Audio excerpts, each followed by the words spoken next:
we return once again from the nether of real life to come into the D&D world. And we're back. Our characters last time decided to go find out about this Phanthemper brother that was running a loan shark business in a bar, and they murdered him. So, after murdering him and his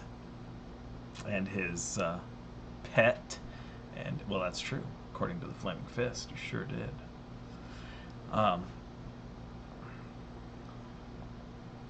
He did seem a little, yeah, just a little. Oh, actually, you know what really sucks? Let me change my. They can't hear you at all, and I need to make it so they can. Do. Voice acting, so that way they can't hear us. Now that they're no longer Anti-voice miming. acting. Well, they hear the Yeah. DM speak the story. That's it. We're very good mimes. Yes. Go ahead and roll. Okay, you're dead. Okay, you're dead. Game over. We win, people. See, Discord has this setting for my headset that allows me to put it in the verified setting, so that I can switch between game and chat and rock the audio, like balance it. But if I set it to that mode where I can do that, then there's nothing I can do apparently to make the stream actually broadcast to the stream. I have to set it so that it's just one volume control in Discord, and then it works. But anyway, so yes, they've killed one of the Vanthempers. They've let one of the Vanthempers go. Big, burly fellow with a scarred face, who they haven't seen since. And they know at least that apparently the mother is the Duke is hiring out. Going to say another word. Another D word. is apparently hiring all kinds of nasty folk to try to ruin the reputation of the Flaming Fist in the city. And you also know of another brother that's apparently a sickly man that stays in the villa and has a bunch of imp spies that run around. We need to murder him first. You did at the end of last session meet a person named Rhea who told you that she was one of the Hell Riders from Etril that was looking for. She had heard a rumor that Thavius Krieg, the High Overseer of Etril, was in the city, and reports say that she was seen in the company of guards employed by the Vanthemper family. So, you have her locked in a room in your other inn with a bunch of skeletons at the moment. And I commanded the skeletons to attack if somebody were to try to break in and harm her. and you were very specific, saying as long as it's not us. Yes.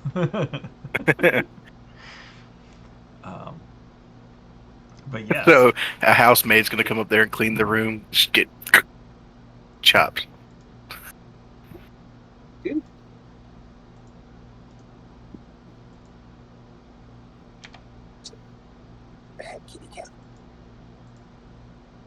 Waiting for your cat to do the Jaws thing again with its tail.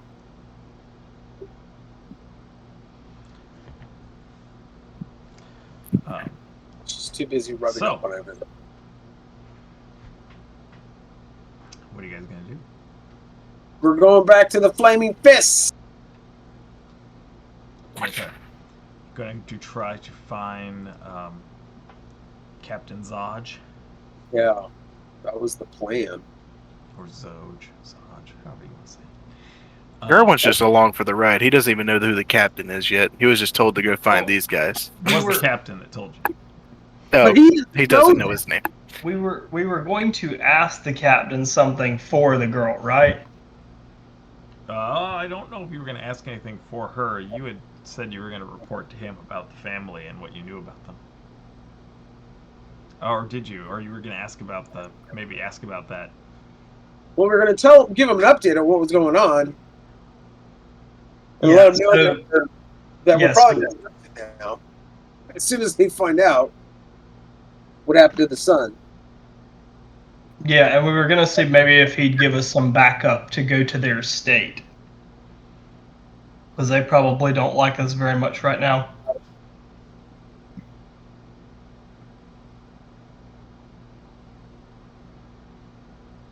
So yes, we are gonna head back and try to find the captain.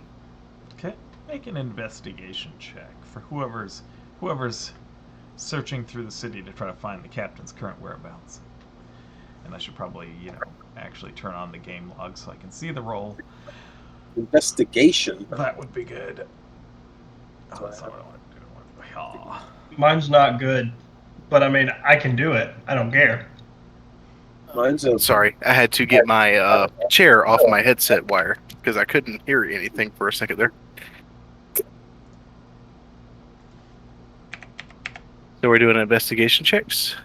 natural 20 He's doing investigation checks. with a +1. Nice. Yeah, I mean, Borkin's like, basically, I think it makes sense if he was over here and just like basically goes straight to where He's killing people. he is. I yeah. mean, Where he's- doing stuff. where he's upholding the peace. Yes. Lots of peace being held. And as you walk up, he's like, "Oh yes, you're still alive. Excellent.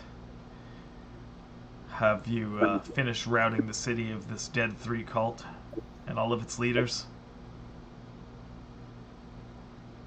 I think we already told him about that.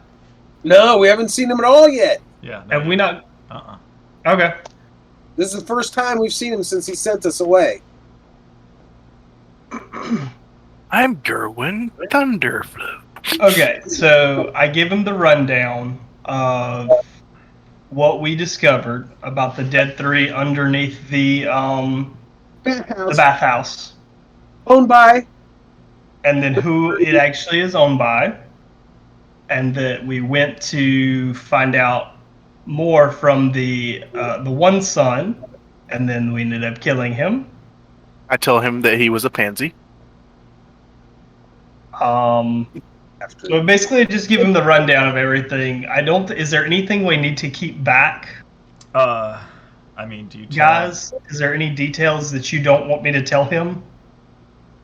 Yeah. Maybe the fact that I decapitated the guy with my bare I'm claws. not going to give the details about how we killed people. Well, and you do know that That might throw him off a bit. You do know that the girl you have hidden in the Yeah. tavern is wanted by the Flaming Fist. Yeah, I'm not gonna tell him about her at all. Yeah, Right. definitely leave anything about her currently until she gives us a reason, to.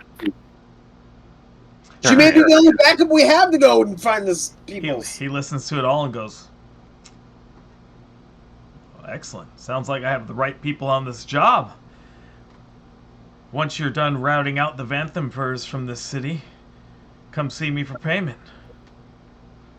So that's what you want done next? You want them taken care of completely? Well, it sounds like they're a part of this corruption, and we need to get rid of this corruption.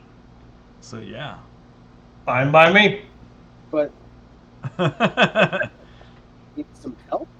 Yeah, do you have anyone you can send with us? Make a persuasion check. Oh God, why did I have to say that? Just can. Okay. Just can. Okay. Oh, Hey. sorry. They're all busy elsewhere. That's why I hired you guys for this job. You'll be fine. Kind of pats you on the shoulder. I have things to do. Come see me when you're done. Goes What race of creature is he? He's human. That was a very racist thing to ask. I said that out of character, not in character. Thank you very much. As she leaves, she just gets the men, and then heads out. Everyone just kind of looks like, what's wrong with the men? And then just walks off.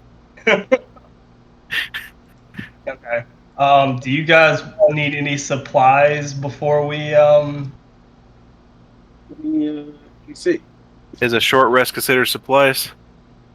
I need a short rest, but other than that.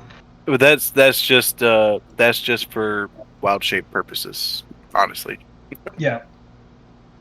Okay, well, if y'all don't need to buy or do anything, let's head back to the inn, get our girl Rhea, and then rest briefly. My girl. Cam, since you said that you would control her, go ahead and add a veteran to your stat block in your extras page. Okay? As a sidekick. Not as. I don't know if it's just a sidekick. I'm not sure if it'll let you add it that way or just in general.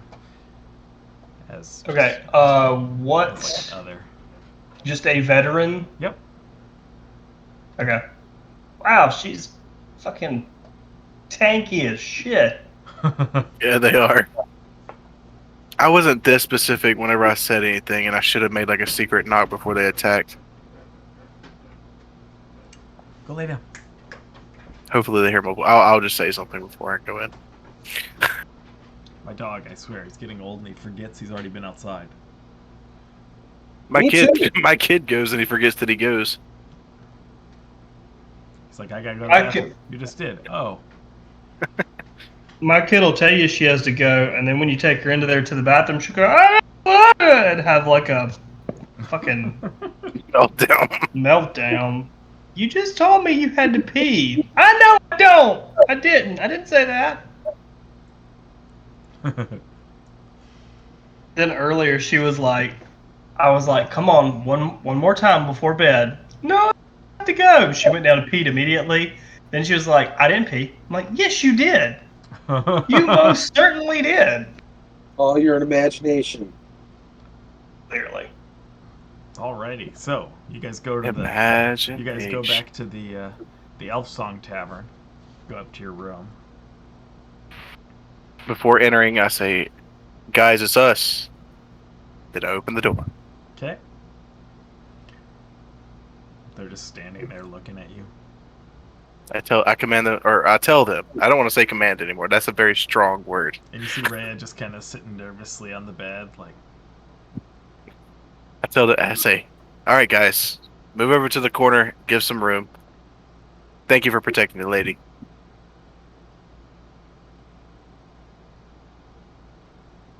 alrighty.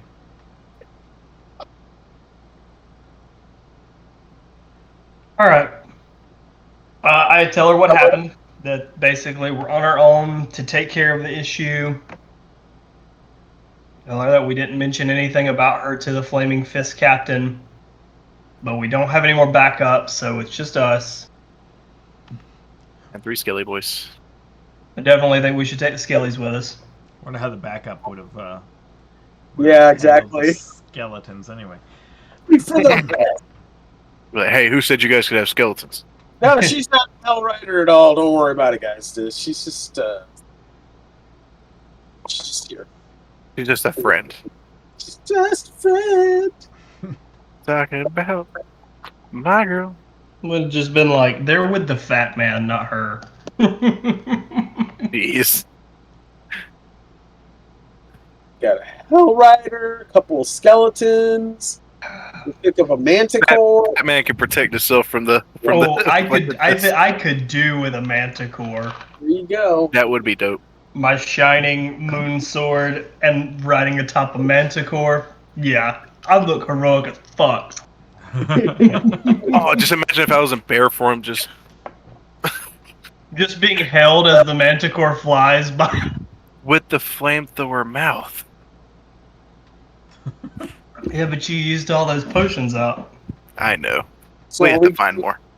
we're going to rest then before we seek justice for the city. Yeah. Let's take a short rest. Let me sing you a song then. The song of your people. I'm not taking any healing on this short rest, just letting you guys know. In case you ask. Rinso doesn't need any. I do.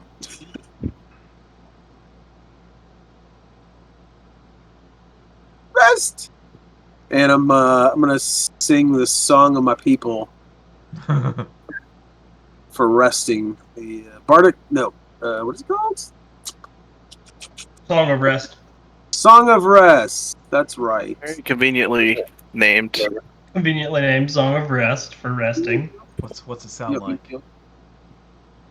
Oh, woe to thee who stand in the way of going thunder flow.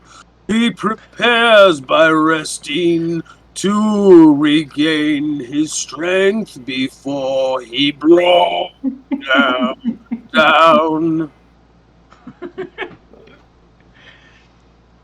Gerwin's like the hero of this story. Nobody's gonna remember anyone else because Gerwin takes full advantage of it. He's just like, he's taking it all in. He's, he came from being a nomad to having friends that actually give a crap about him and cheer him on. don't forget your queen. Oh, and he also has a queen as well. So you guys get another D6 to roll for healing. I think that means one die will be good for me. I want to use that D6 just for fun. Because this character's fun to do that with. Yep, so any short rest will... Yeah. Oh yeah, I got full healing back. Alrighty, so you guys spend an hour just kind of chit-chatting and hanging out, resting, and then you head out to the high city. Bring the skeletons with me. I tell them to come with me. I Instead of leaving toss behind. some cloaks over them so they're not so Upper city, I should obvious. say.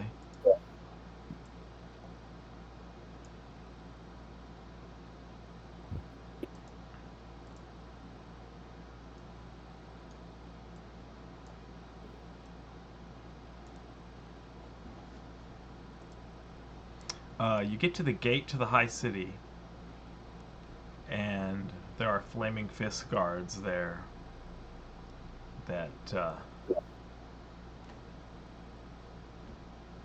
there's 20 guards at this gate,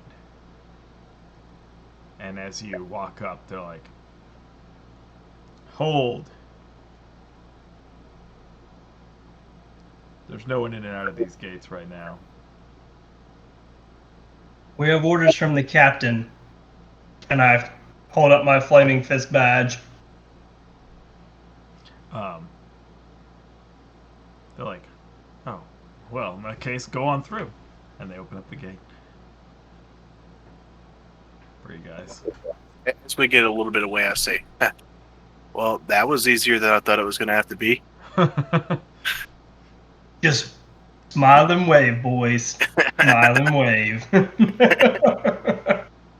It doesn't take long to find the Vanthamfur Villa. Well, I should say, make an investigation check. I'll tell you how long it takes. Maybe it'll be longer than that. I will let I shall help out with this our one. Minotaur friend take the lead on this one because he did so well last time. Got 4. Yeah, his investigations are a lot better than mine. He did say he was going to help you, though, so go ahead and roll an advantage. Yeah. Oh, okay. Mine's -1, so. All right. Roll the second roll at disadvantage. Yes. So as I was saying, it doesn't take you long to find the Vanthamfur Villa. You see that it is. You can kind of see the top of the house. It's a big, stately stone edifice which has sloped rooftops covered with red clay tiles. But there's a 12-foot high stone wall that encloses the villa. I have a gate. It does. Brinsel says, I can fly up and look in. Okay. She kind of like gets in the shadows and hides. And then flies up. You don't see where she went. She goes behind a tree, and as far as you can tell, you're not sure where she went. So, Good at that. she comes back a moment later and says, yeah, there's a courtyard. There's at least 9 guards that I can see circling the courtyard inside.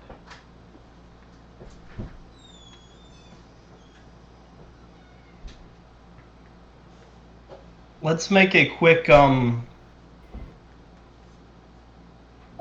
walk around the villa and see if there are any other entrances. Well, there's 2 on this south, on this south wall of the villa, and then as you go around the edges of the villa, it's just walled all the way around, and then on the north one there's also a wall, and the wall kind of like comes out a little ways on one part of it. There's a part of a building that's hooked to the outside of the wall. There's no entrances from this way to that building. So there's 1 entrance from the north and 2 from the south.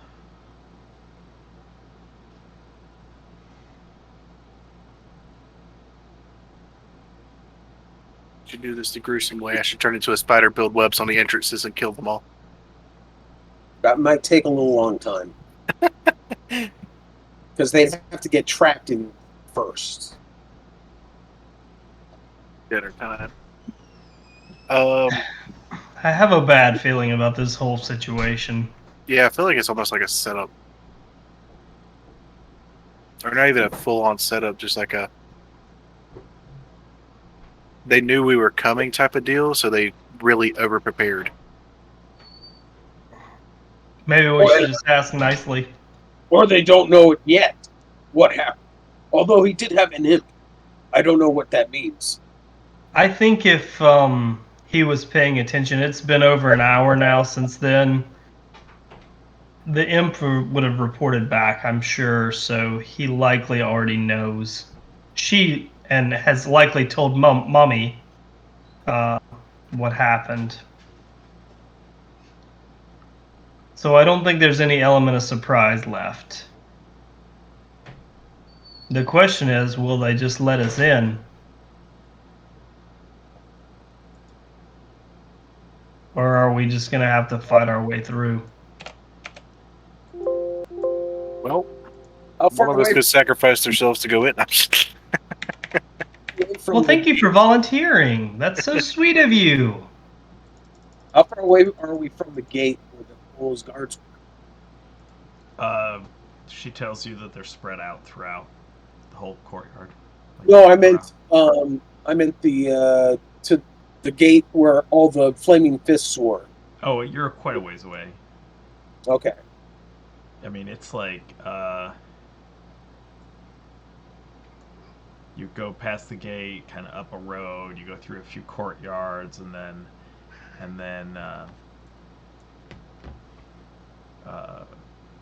it's actually a villa that's there's like an alley around back inside of it, kind of where you'd think it would be, but then the 2 sides of the villa are faced by a wide street and a really wide street next to the high hall. How large is the courtyard where the 9 guards are? Or did Brimstone catch that detail? I mean, it's about 20 to 30 feet of yard that is in between the wall and the house, all the way around it.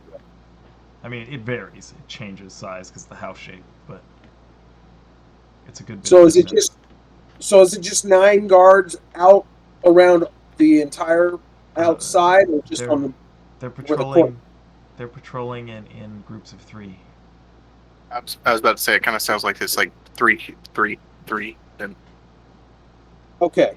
Kind of like spread out. They're walking counterclockwise. So there's 8 of us, technically. 8. How do you figure 8? 3 skeletons, 2 bears. We've got the what's her name? And we have the lady Brim. Then we Freya. have us. It's 5 plus the 3 skeletons. We have to get inside, of course, first. We could have the skeletons bang on the front door. I was about to say that. You said it was a 12-foot wall. Yes, 12 foot tall.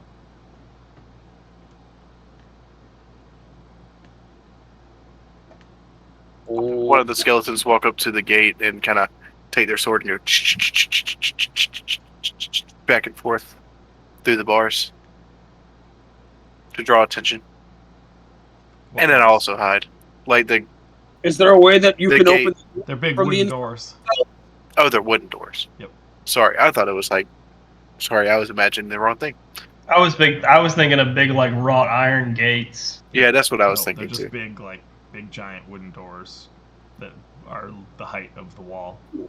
Brincel, can you get inside there and open the gate for us without getting noticed?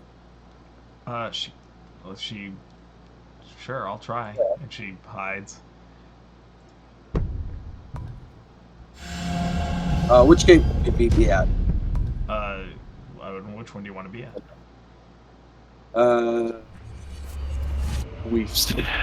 She tells you that the one in front of the front door that goes directly across from the front door is the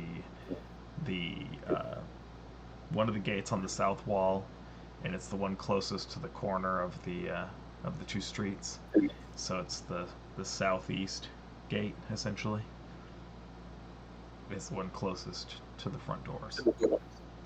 All right, let us go there then. She flies up, comes back a few moments later, and says, "Doesn't look like they're locked." They're wanting us to come in there.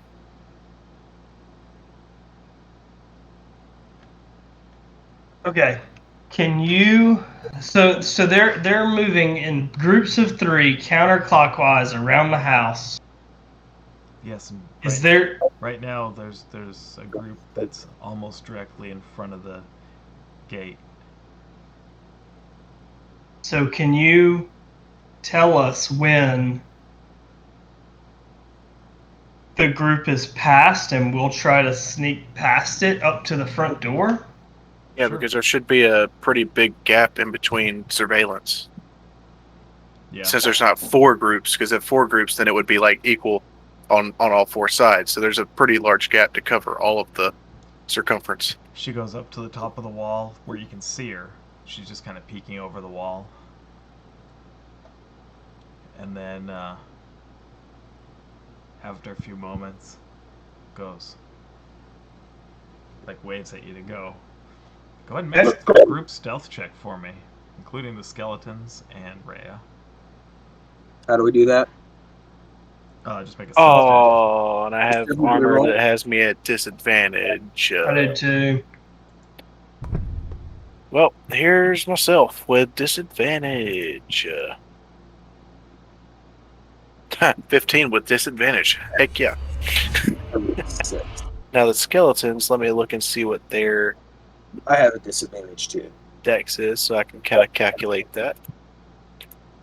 Go back over here. Maria's is plus 1. Extras. Dex plus 2, so that's going to be 12. Because they have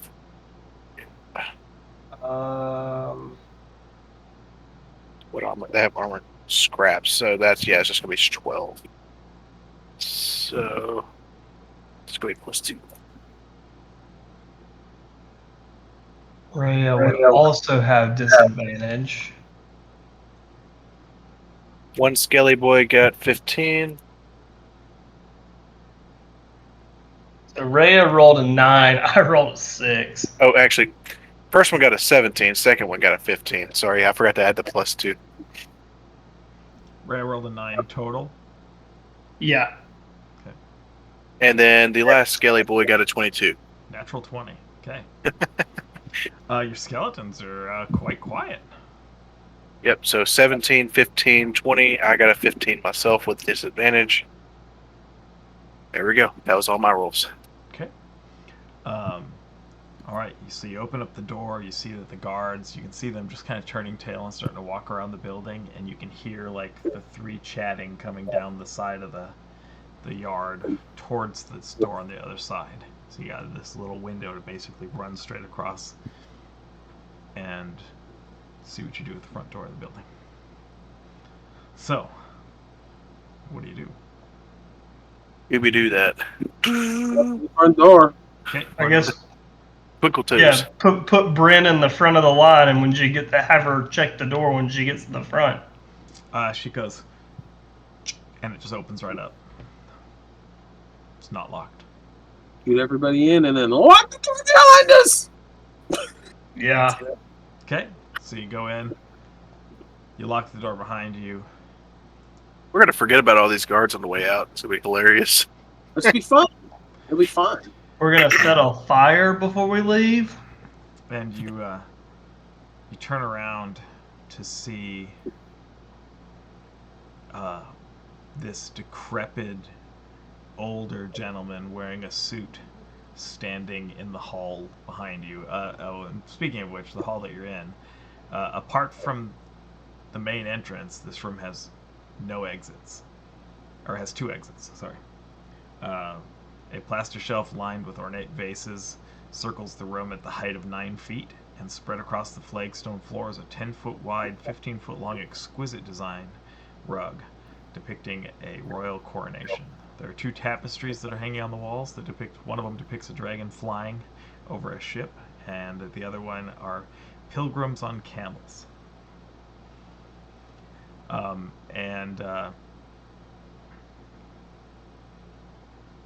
And they basically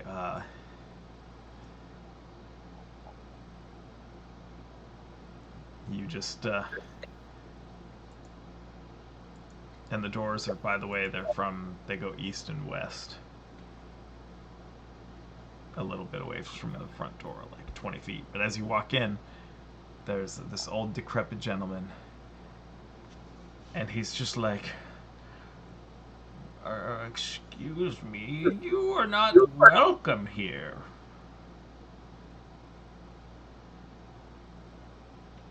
Just all look at him quietly like we are now. Just, you weren't supposed to be here either.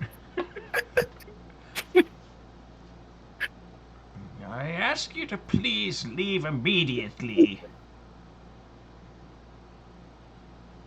I'm afraid we can't do that, old timer.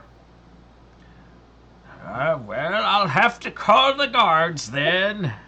Hey, wait. Okay, look, there's a candlestick that's actually very tricky, and we just came to actually repair the actual rod that holds it in sleep. place.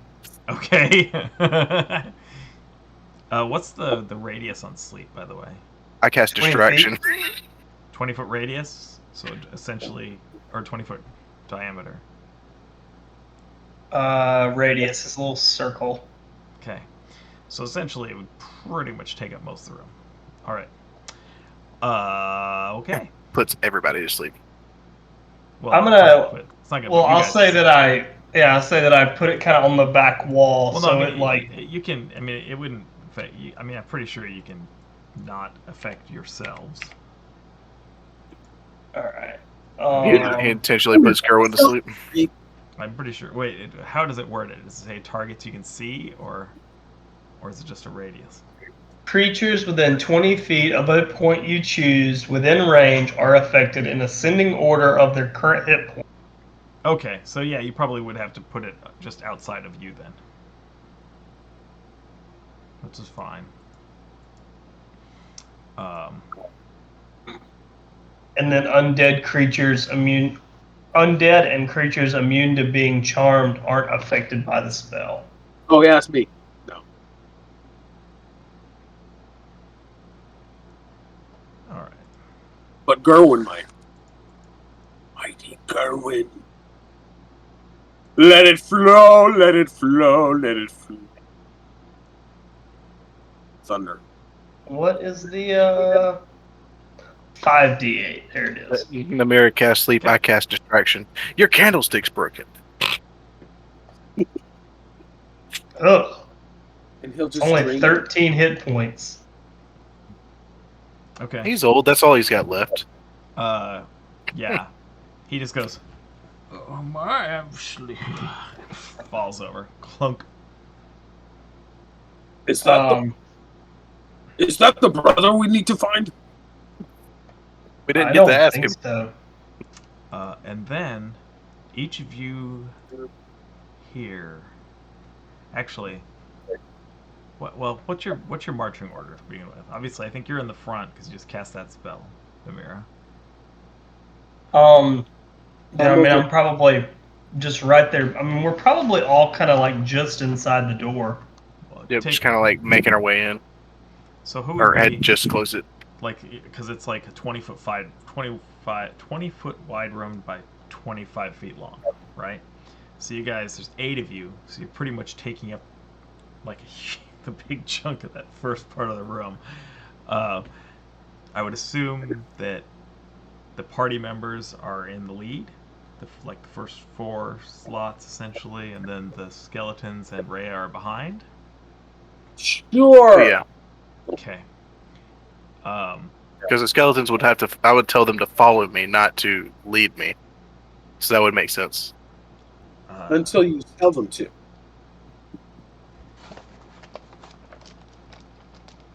Namira and Borkin. Yeah. You both hear like this little really close to your head just before you get attacked. Yeah. 21 I bet to hit, that's- Namira. Yeah. You see this imp pop up right next to your head, and its tail whips out and like sticks in your neck. Gerwin puts 2 and 2 together here. He's like, "Oh, that's what happened to the pigeons." You take 5 piercing damage, and I need you to make a Constitution saving throw. But it's okay if you don't. Natural 20. Nice. 22. Yeah, so you're fine.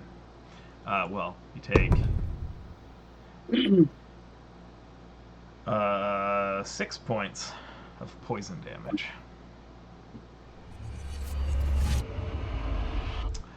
Borkin?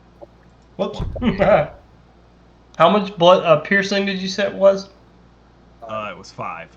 5 piercing and 6 poison.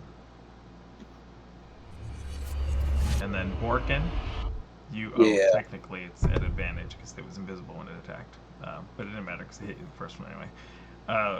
So 15 to hit, right? 15 misses. Oh, okay. Well then, you see this, and this imp appears right in front of your face and like lashes out with its tail, and you like, wah! Dodge out of the way quick. What are the skeletons' AC? Their AC is 13 for all of them because they're all the same. Okay. Of course. Are they? Haven't done anything special for them yet. They're I should buy immune. armor for all of them. They're immune to poison, right? They should be. Let me Or just are double they check not? that. Immunity's poison. Yep. All right. Well, then one of them just takes 7 points of piercing damage.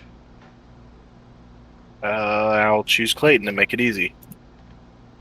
Poor Clayton. You said damage? 7 damage? Yep. And then one of them's Apply attacking changes. Rhea. It's her armor. 15. Her AC's 17, so she just whips up her shield and blocks at the last second. Yep. And then go ahead and roll initiative for me. No way. Who, me? Everyone. 16 for Gerwin. And of course the skeletons would... Borkin is 10. Do you want me to just have Rhea go on my turn? Yeah, just after you. Okay. And then Bryn's It would be helpful to do that since skeletons have to do them all 3 right after mine. Yep. All right. The imps, very quick. They get to go again. So once again, it attacks you, Namira. Oh, natural 1. It stings itself. Hmm.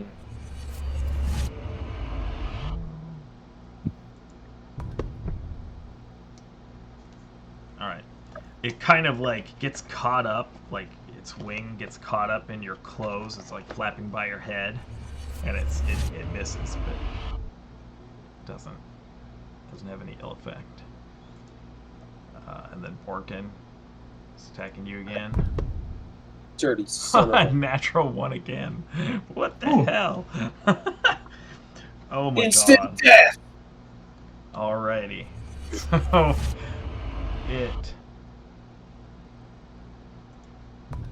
it ends up stabbing itself. Like you just kind of like it swings its tail at you, and you like kind of just knock it aside with your horn, and the tail sticks right in its chest.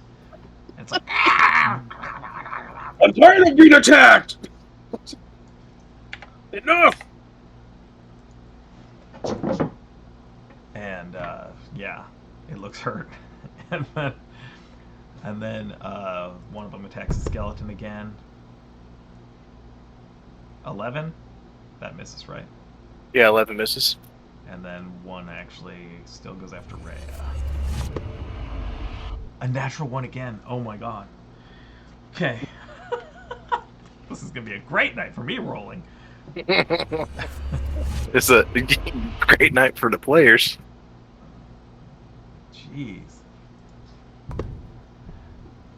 All right. So it just like it misses her so completely, like she dodges super quick out of the way, just kind of like knocks its tail aside, like almost like she's like knowing exactly where it's gonna strike, and just kind of widens its eyes for a second and looks like it like looks around like evaluating its situation. And then it is now Brinsel's turn. So go lay down. Go lay down. Go lay down. I'll let you out in a little bit. Come breathing on me. Gee.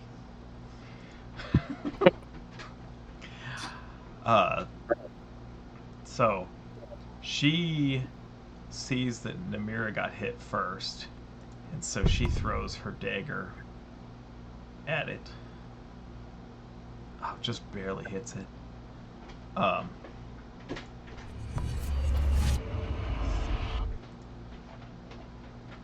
it's a little short sword, I should say. It's not really a dagger.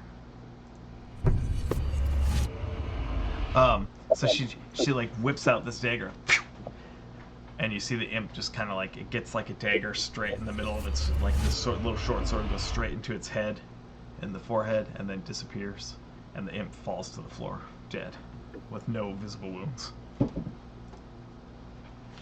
Now the cat's bugging me. Go, cat, go. And then, Namira, Your animals are it's your rooting turn. for us.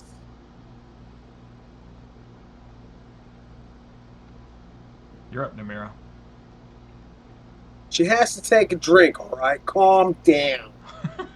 How many imps do we have? 3 Two now. now.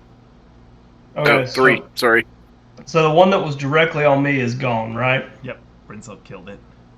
All right, I'll draw my sword and spin around on the one that Rhea was attacked by. And it's kind of one motion where as I turn and draw my sword, I just slash through it. Natural 20. 25 to hit. Jeez. You hit it in the head for triple damage, please. I Okay. don't even know if I'm Don't gonna roll do ones on the don't roll ones on the damage. I rolled a 1, you jackass. Why would you say that? that. So Dang so 3 plus 3 is 6 damage as I just turn around and shoot. All right. Wow, that sucks. All right, so it needs to. It's you hit it in the head so hard though that it's stunned. Okay. So it's just Rhea draws a short sword and a long sword. So she's got yeah. 2 weapons there. Oh no, she just pulls out a long sword. So now the attack against its advantage. And she has multi-attack, so she makes 2 attacks at advantage. And it looks hurt. So she has +5 to hit. So the first one is a 19. That hits. Oh, she rolled a natural 20 because it'd be an advantage. Well, do the first one first. Yeah, that's what I'm saying. Oh wait, that's I an roll- advantage. I rolled an advantage because, or I didn't roll it at a range. I just rolled 2d20s for her. Yeah. Roll the first one attack. Roll the first attack first. I mean, you already rolled I the did. first attack. I mean, roll the damage for the first attack first. Okay. And her longsword's not anything special. Oh, It's a 1d8.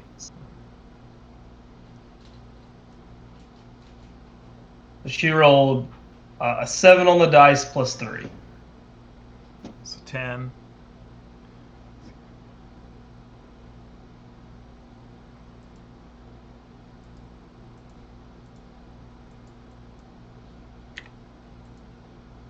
All right.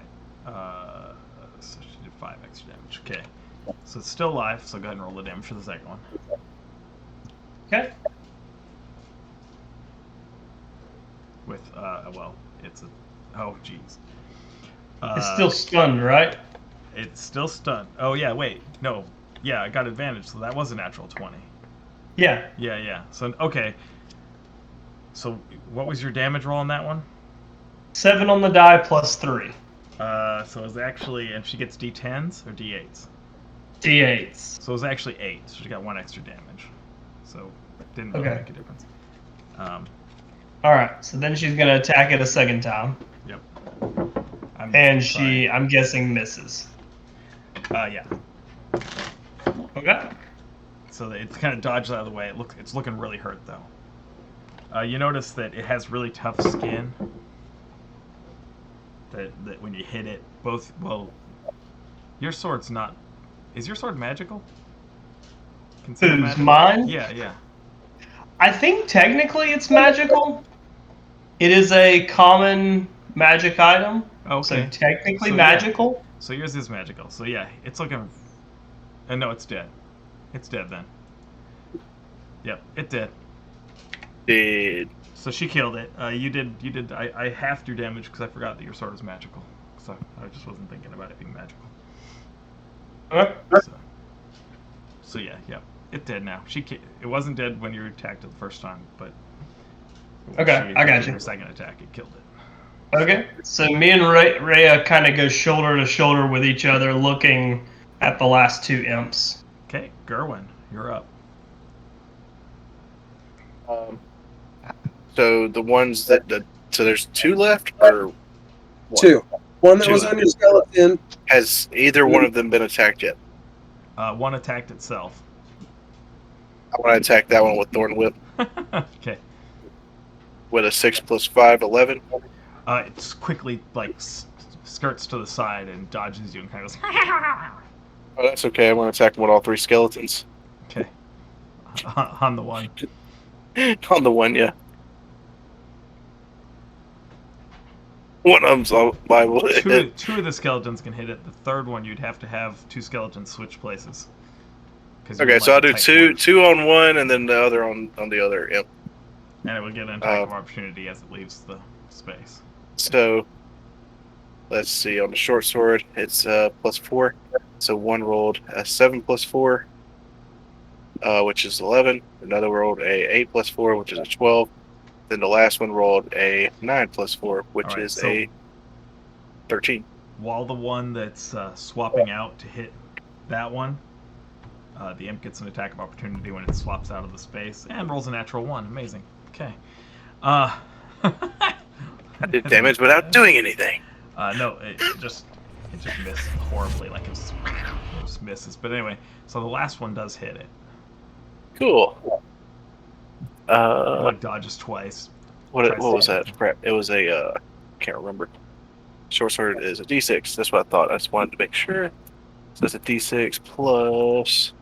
Okay, so 1 plus 2, so 3 damage Alrighty. after all of them rolls. It looks like it just barely like nicks it. It's kind of like the sword just kind of like pokes into its skin a little bit, puts like draws a little tiny prick of blood. Borkin. All right. It's my rapier on it. If that succeeds, then I'll horn it. Gonna do what? Natural Oh. 20. Nice. So hit 20. Hit AC 24. Maximum damage. So 2d8 plus 4. 16 So plus 4. Wait, that's not right. It's a d8 plus 4. It did the 2d8 because it was a crit. I guess. A crit. Yeah. So 8 plus 4, so 12 damage. Well. And what was that? What was the attack you were using? That was the rapier.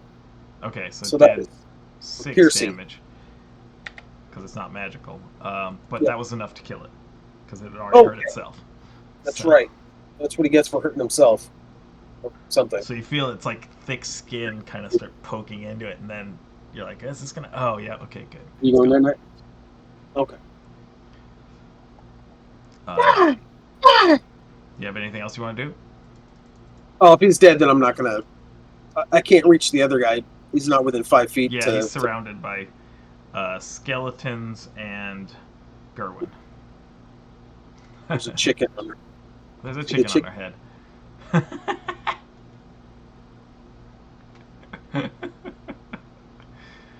And I'm guessing that's why you have a towel, because it's going to keep trying to poop on your head. She's just cold. Well, I can turn her off. All right. It's too cold for me, so. So, Yeah, so that's it for me. the imp tries to attack the skeleton it was already attacking. Oh no. It hits it Oh no! and does 4 points of piercing damage. Ooh. We'll miss you, friends. We'll miss you. No, he's not dead yet. Yet. Very close, but yet. And then Brincell goes.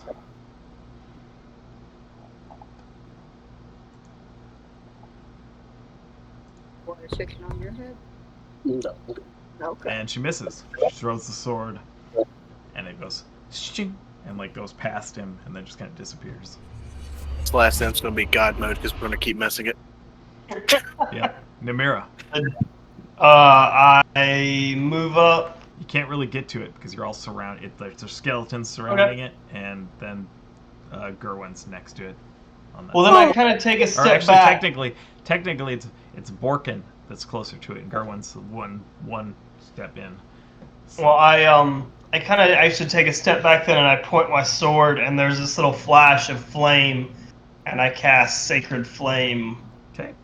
Dex It needs to make a 13 Dex saving throw. It looks at it like its eyes widen. It tries to dodge, and then the sacred flame hits it. Okay, so he takes 3 radiant damage, Okay. and then Rhea drops her sword, pulls out a heavy crossbow, and takes a shot at it Alrighty. for a That hits. 14, 15, 16, 17 total. Yep, it hits. And a heavy crossbow is a D10. She has D10 plus 1. So it does 9 damage from the heavy crossbow. Okay. This arrow kind of like sticks into it. It's still alive, sitting there, just like. Okay. Gerwin. And that ends our turn. Is it Gerwin? Yep. All right. I mean, your thorn whip gonna. would hit it because you have the range, right? So. Yep. I'm gonna try to thorn whip it. See. Whip it See real what good. happens. That is a Oh, spell. it was on. It is a spell. Yeah. It's a cantrip. Yeah, it quickly dodges out of the way. Yeah, because it was a 17, then it goes to 3, and I'm like, dadgummit. So then I'm just gonna get the Skelly boys. Specifically, I want the one to The one This roll is the one for for Clayton. He is the one that's been getting hit. Okay. So I got to do his separate. Come on. Oh, He's He like just hurt so bad. he like he like shoves his sword into the wall. oh my God! He attacks the tapestry. I missed with 4 attacks. Wait. Okay. Yeah. They all miss. Yeah, because this all +4, so All right. none of those were. Borkin, you're up. Can you kill the imp before it takes out a skeleton? Can I? I really hope so. With a melee attack? You can hit it. It's right behind you. Is where all this is happening. Well then, I turn around and I attack it with my rapier, and if it succeeds, I will smash it with my horns. Okay. I hit AC 20. You would definitely hit it. Alright. So do the damage. Can't see what that is, so that's 7 damage. It starts dropping as soon as you hit it with your rapier. Okay, So if you'd like it's for flavor, just to like slam it with your horns extra to the ground, you're he had fallen down to the ground, and I kind of like lean down and gore it with my horn, and then fling it against the wall. Alrighty, you do so, and it is Gerwin dead. claps. Enough of them. The skeleton. Clayton now has like a prominent crack in his skull. Yeah, crack in his skull. His neck's kind of crooked.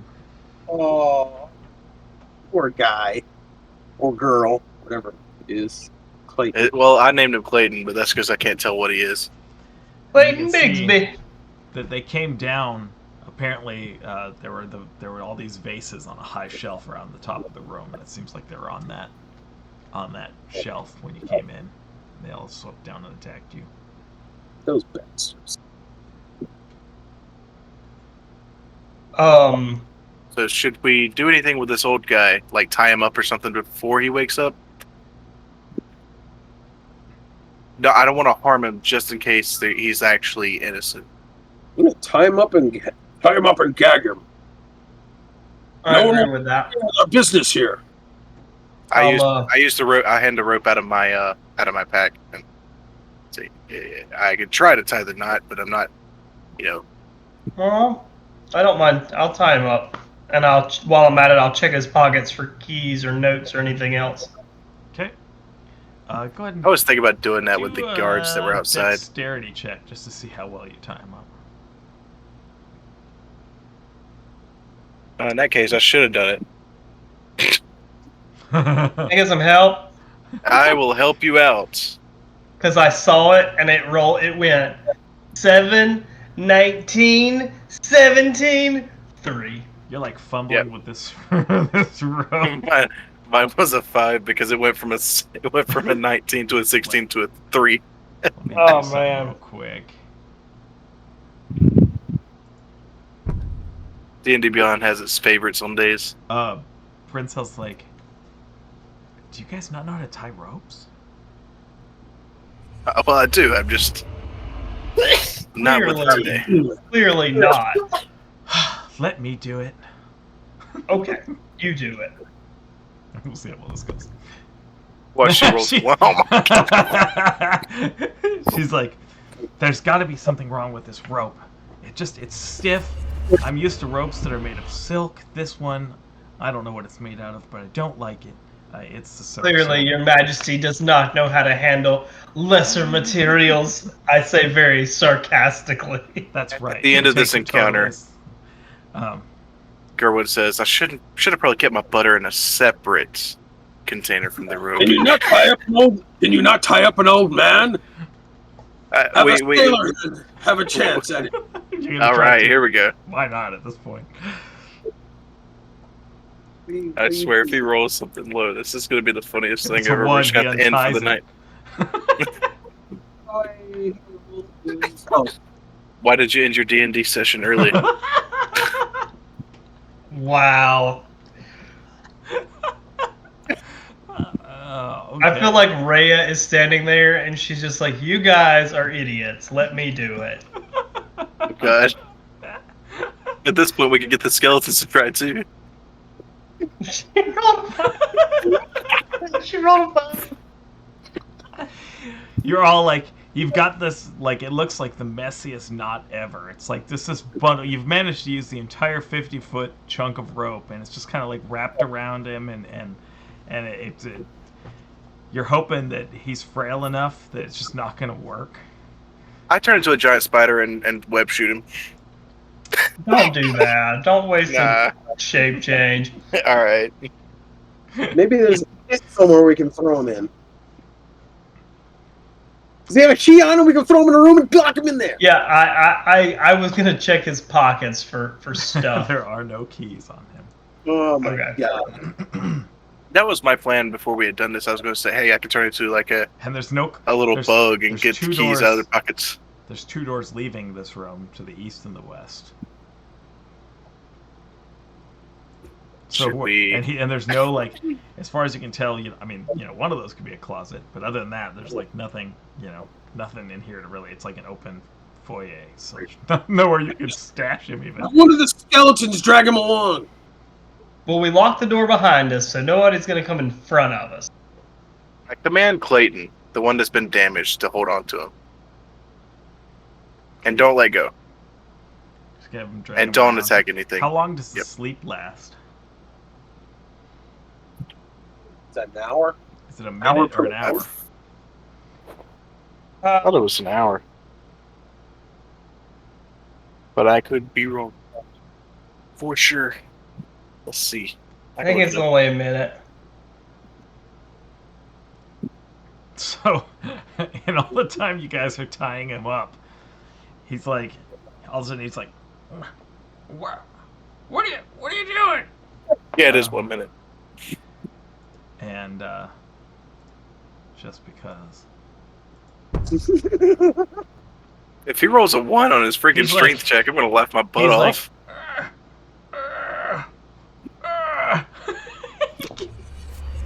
um.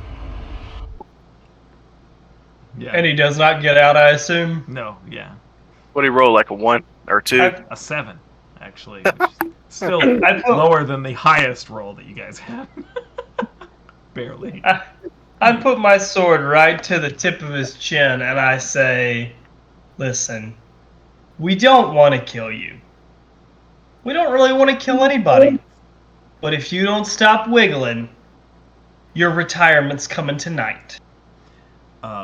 Make a intimidation check. I'm so bad at charisma. I rolled a 19. Wait a minute. What? He's like, you see him like kind of shaking. He's like, I will not do anything.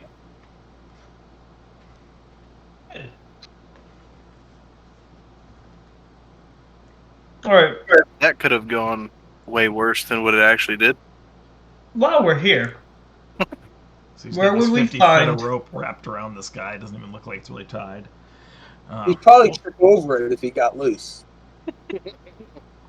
look, we're gonna I trip can't over even it. fault him because I do that for real in real life. I do that when putting out the Christmas lights Oh. with the extension cords. There is a cabinet in this room, actually. Ooh, I want to search the cabinet. The handsome glass-doored wine cabinet. Oh no, never mind. That's not this room. I'm looking at a room ahead of time. I lied. I'll search that cabinet in that room. There's no No. cabinet. Just the vases, the rug, the tapestries. I know what I'm going to do. I have to touch the tapestries. Don't touch the tapestry. Okay. He Where do you touches- think that tapestry Which came tapestry? Which tapestry do you touch first? Oh, God. See, that's a bad The question. dangerous one. That's why The he dragon said that. tapestry or the pilgrim's tapestry? Well, I don't really go up and just poke. I think it looks interesting, so I can like span it out a little bit to see it. Like I Yeah, know go for it. mentally I'll lift when his you shirt say- and put his belly on when it. you say it's a pilgrim's tapestry, I know it's like people on a pilgrimage. Yes. Yes. But my brain thinks The- 16th century pilgrims with their wide brim hats and Yeah, their yeah. pointy shoes yeah. Yeah. on camels, Yeah. which is hilarious. Sure. That's what it looks like. It's they're depicted. They're they're You don't know what predicting strange the future. You don't know what strange garb they're wearing, but For Duncan. But yeah, I'm doing that to the dragon tapestry to see it in its full glory, to pull it out and see. It's a very nice tapestry that kills you. No, I'm just kidding. It's a very nice tapestry. That kills you instantly. I will do the same thing to the pilgrimage. Yellow mold Tapestry. fills the room. Also, very nice tapestry. Both of them, you can tell, are like they're weighty material. Not that Very well flimsy made. stuff. Do they feel expensive? Oh yes, they look and feel expensive. Are Same they with- really heavy? Same with the rug. Oh, you'd think they're probably 5 or 6 pounds each. I take them. All right. What are you gonna wear them? You Nope, gonna sell 'em. Up. They're worth about 75 gold each. Just to let you know, you can put it on your character sheet. Gonna make you guys rich. I just Rug- bought Bitcoin The in rug looks D&D. really nice too, but it's huge. I'm not taking nothing big. Way God, out. Way out when we're done. backpack. The souvenir. What? Can I just say tapestries? For the flaming fist! Yes. No, you have to write dragon over boat tapestry and pilgrims on camels tapestry. 75. Dragon over, but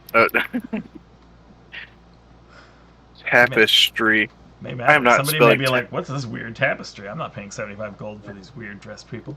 I can't spell tapestry right. Man, I can't spell much anything right this second. Tapestry. So, Tapestry. Oh, Can I add it? What the heck? so while he's trying to figure out what to edit, which way do you want to go? He rolled a natural 1 on his editing skills as well. Add custom item. There it is. I asked the old man which way to the brother. Or son. He says thirst wells upstairs in his room. There's a stairway going up in the next room to the west. Points at the door.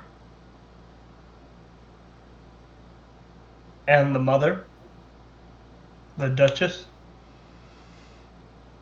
She's probably in the dungeon.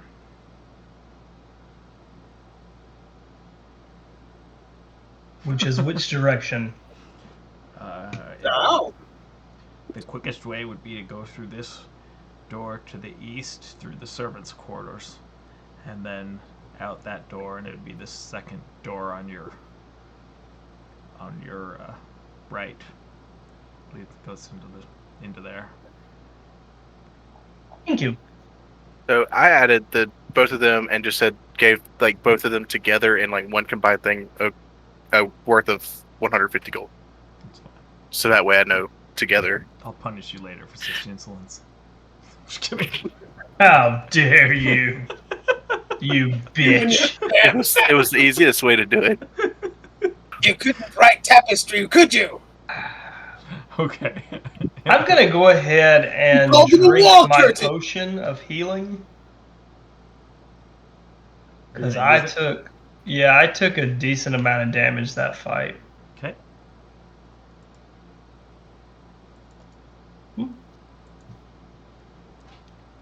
+2, so I get 8 back. Alright, that puts me back up.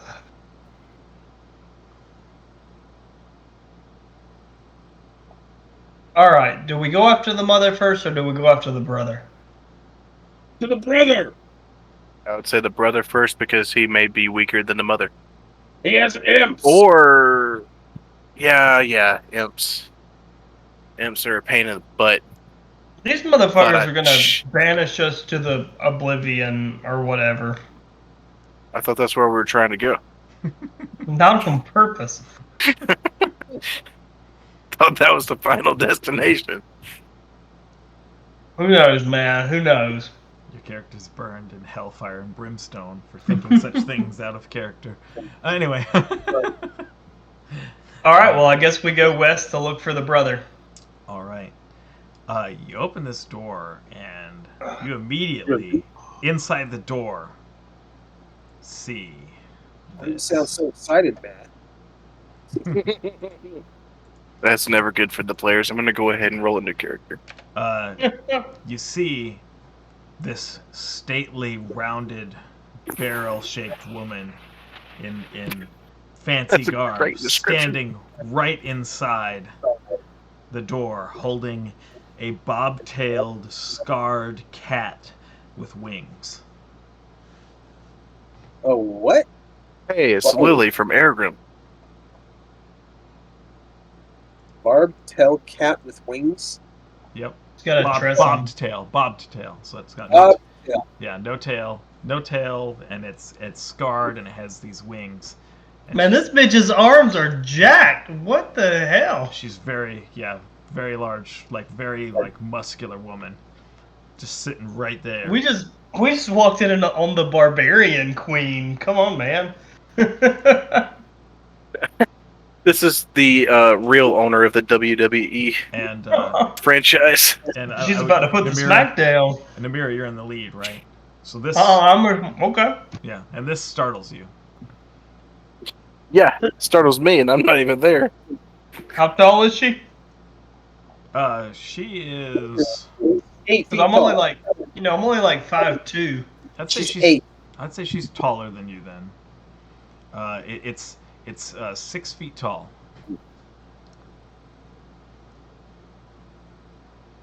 It. She. Yeah. That's scary. It's what he meant to say. Yeah. She. Yeah, that's it. Not it. But why would he say that? so what do you do? Like immediately We're upon saying walking in the door and shit. seeing this large woman staring at you.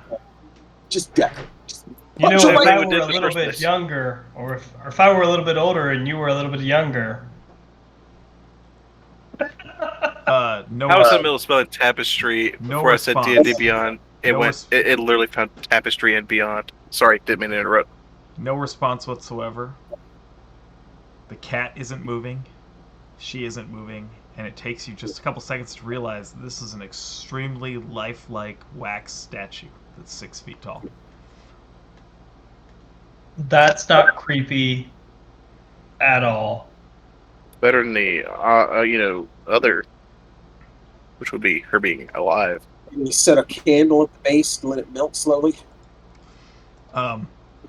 And the rest of the room, there's black curtains that are drawn over all the windows to the south, which are the So it's windows dark. that became. Well, the entire place is lit with candlelight, so it's all Oh, it's all. I look for more imps. But you make a perception check with disadvantage.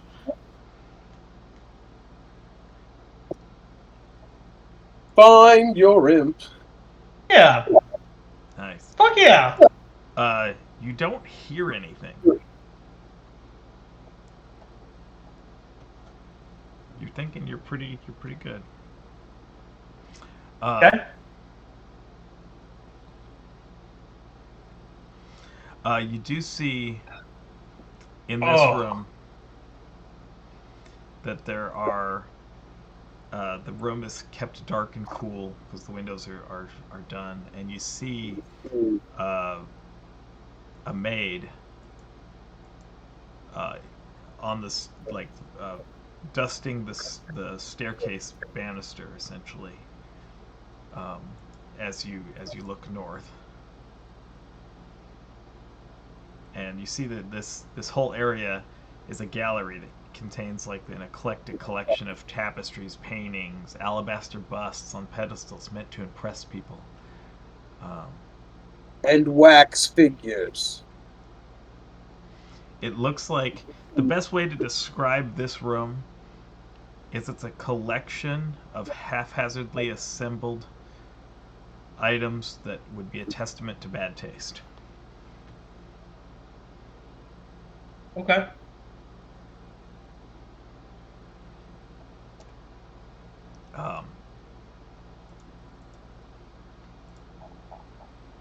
And the I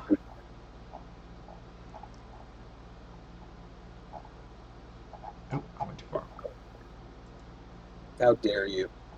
And Take it back. The woman you see, she's a young woman, and she sees you and she's like, oh my. I tell Clayton to wait in the back of the room with the man that he's holding. Keep holding him. Stay in the back of the room. Or stay in the entrance of the room that we just... There we go. That's what I meant to say. And she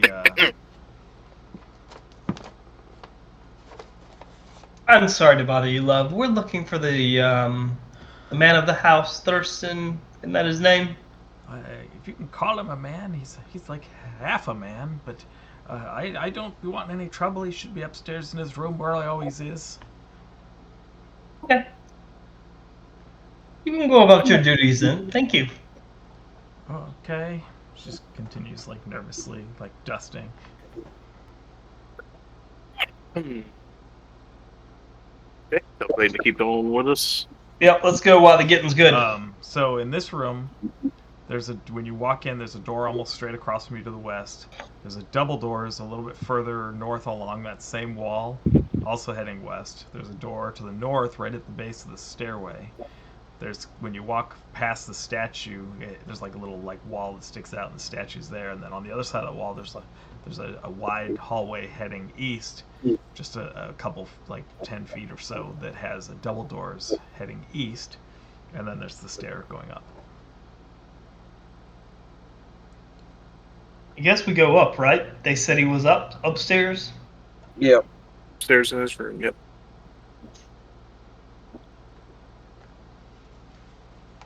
If he's just half a man, what's the other half? I was kind of thinking the same thing. I was wondering if that was alluding to, like, maybe a centaur or something. Or it's like a drider or something. I don't think so. terrifying. Not if he was. If he uses imps to keep an eye around the city, I doubt that he's half centaur. He's probably a cripple or some sort of deformed thing. Or half demon? Or half demon. There is that also. Oh, we're about to meet him, so... So let's go kill him and get this over with. I like the way you think. He might be dangerous, Goen. Be careful. And you do the same. I appreciate your caring nature. I spend a channel divinity to get a spell slot back. Okay. And then you walk up the stairway. It kind of curves. It has a landing a little bit less than halfway up before it turns south and then goes the rest of the way up to the second floor. As you're walking up the stairs, you see that there is a guard posted at a door directly in front of you. And you can see another one at another door across the hall. And as you're walking up the stairs, he's like, "Well, boys, what do we have here? We have some uninvited guests." Invited. The lady of the house invited us herself. Did you not get the word? Quite the opposite. I'd like you to roll initiative. Fuck. I tried. He knew about us. Yeah, I know. Yay. Hey, at least our names are out there. At least we're popular. I'll be right back. I'm gonna go last. Roll a 1. 4. Alright, so 4. We all wrote shit. Yeah, I rolled a 13. So we're all going to get attacked first. Well, since he's going, I'm going to go B2. Mira got a 6. We'll take a quick break then. We'll be back in like 5 minutes. I could also use a restroom break. Let's see if Brincel rolls crappy on her initiative. She rolled a 16. Not too terrible.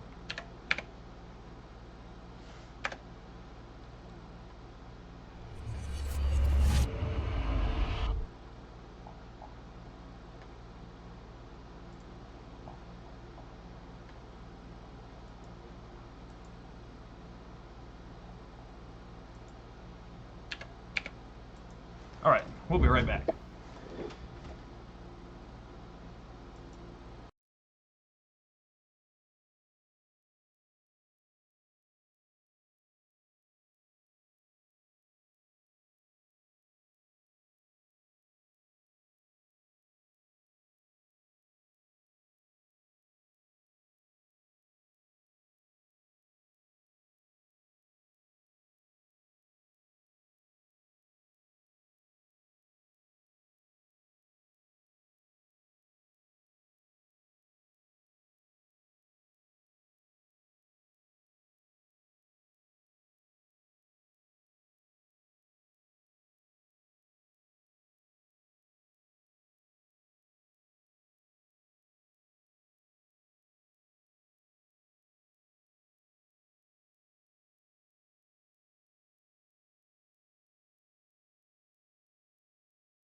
I gotta figure out why my audio is like slightly delayed no matter what I do. I dealt with this problem in the past, and it's still happening now after a couple patches. Probably have to talk to support again because it does weird things. But anyway, alrighty.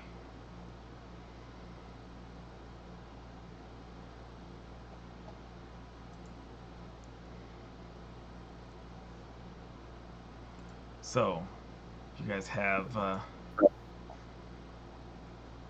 some. You're walking like single file up the stairs. Brinsel's kind of floating above your heads, in the space above you. She gets to go first. She holds her action to wait for somebody else to get within range. What order were you guys in going up the stairs? Because pretty much can only be single file. Should have asked this to begin with. I'm assuming Nimir's in the lead, because she always is. I'm in the rear because You're muted, Cam. the skeleton.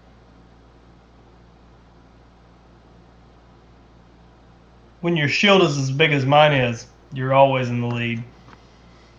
I'm in the Alright. rear because I have the 3 skeletons and the 1 skelly boy holding the Alright. man. So I would be paying attention to that. Okay. Oh my. You would be after Brincel, but you can't see what's going on yet. You heard the voice from above,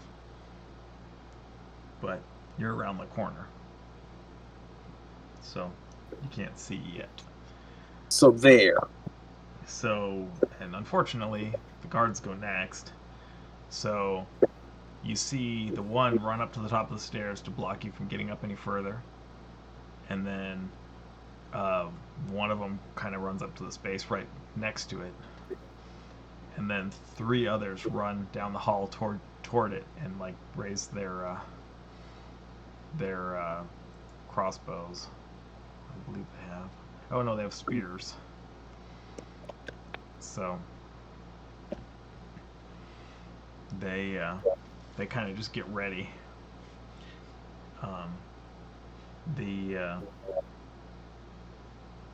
The one in front of you goes to attack you, Namira, and as he does so, Brincel throws her sword at him because she was waiting for that.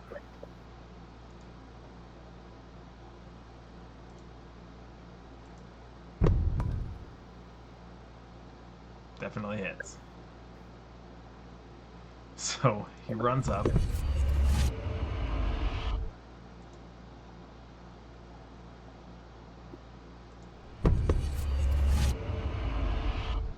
He runs up to attack you with a spear, and this like ethereal-looking sword hits him like straight in between his eyes, and he just drops dead. Nice. The way is clear. And the other one's like, "What the?" And he attacks you. Natural 19, so 22 to hit. That hits. He's actually Gonna no, need a he- bigger it shield. should be this one. He stabs you for 3 points of damage, thrusting with both hands with his spear, piercing.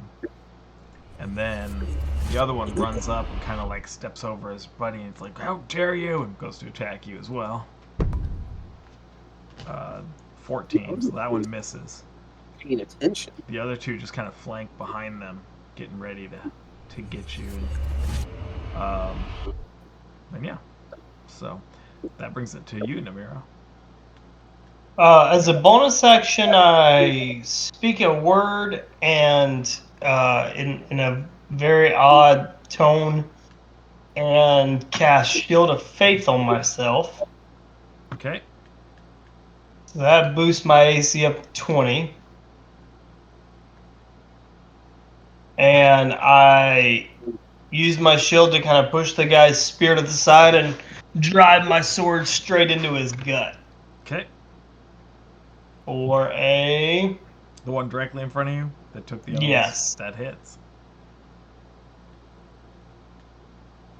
So 6 damage. Okay. And I, He's like, that's it. "Ooh."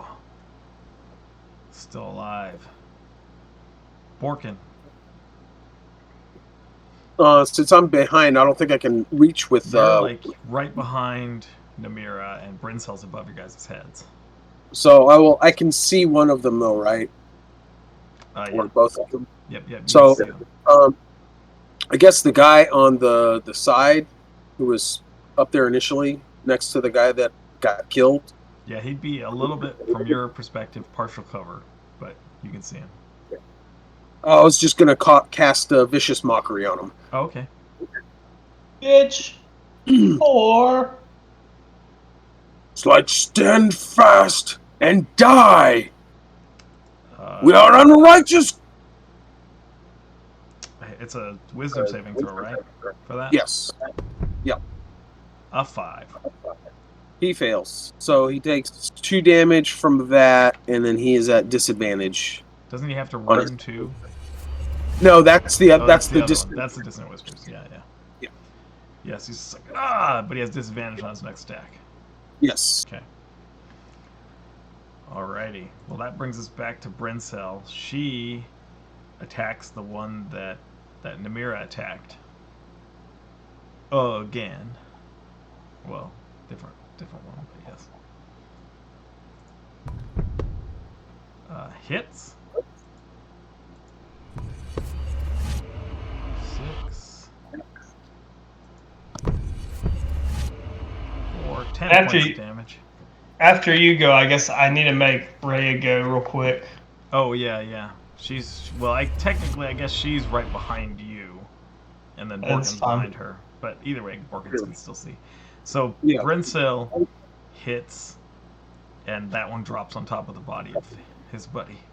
Oh no, we're gonna be The- blocked in by dead bodies. This Ethra sword goes into his neck, and he just kind of goes, like looks confused for a minute, and then just falls over dead. They all get that way. Gerwin. Thunder sorry. flow. So she's. Oh yeah, you said Namira. Is she using her heavy crossbow then? Yeah, she's gonna pull out her. Well, she already had it out, so she's gonna use her heavy crossbow to take a shot at that guy, kind of to Namira's left. Yep. And I think she rolled a 14.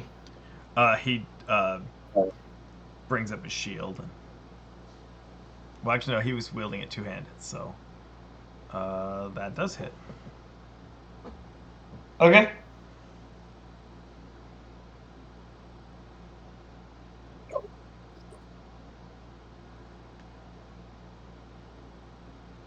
With 2 damage. Alrighty. Yeah, he's still standing there. Just kind of skids bolt. across his shoulder or something. Yep. Now it's Okay. Gerwin. So what do you do? Gotcha. So it was 5, right? Yeah, and you can hear And fighting it was- happening upstairs, but you're like around the corner. Yeah, that's what I was thinking. You're kind of a bad. Well, I hear kind of a bad- fighting. Yeah. So you know what I'm gonna do. Gonna turn into a bear. On the stairway. Well, I mean, I'm gonna make my way to the You top of the open it, stairway. you talk to your skeletons. I mean, yeah, Do you it. can push your way. Let's see. If you were to get to the top of the stairway, it would take.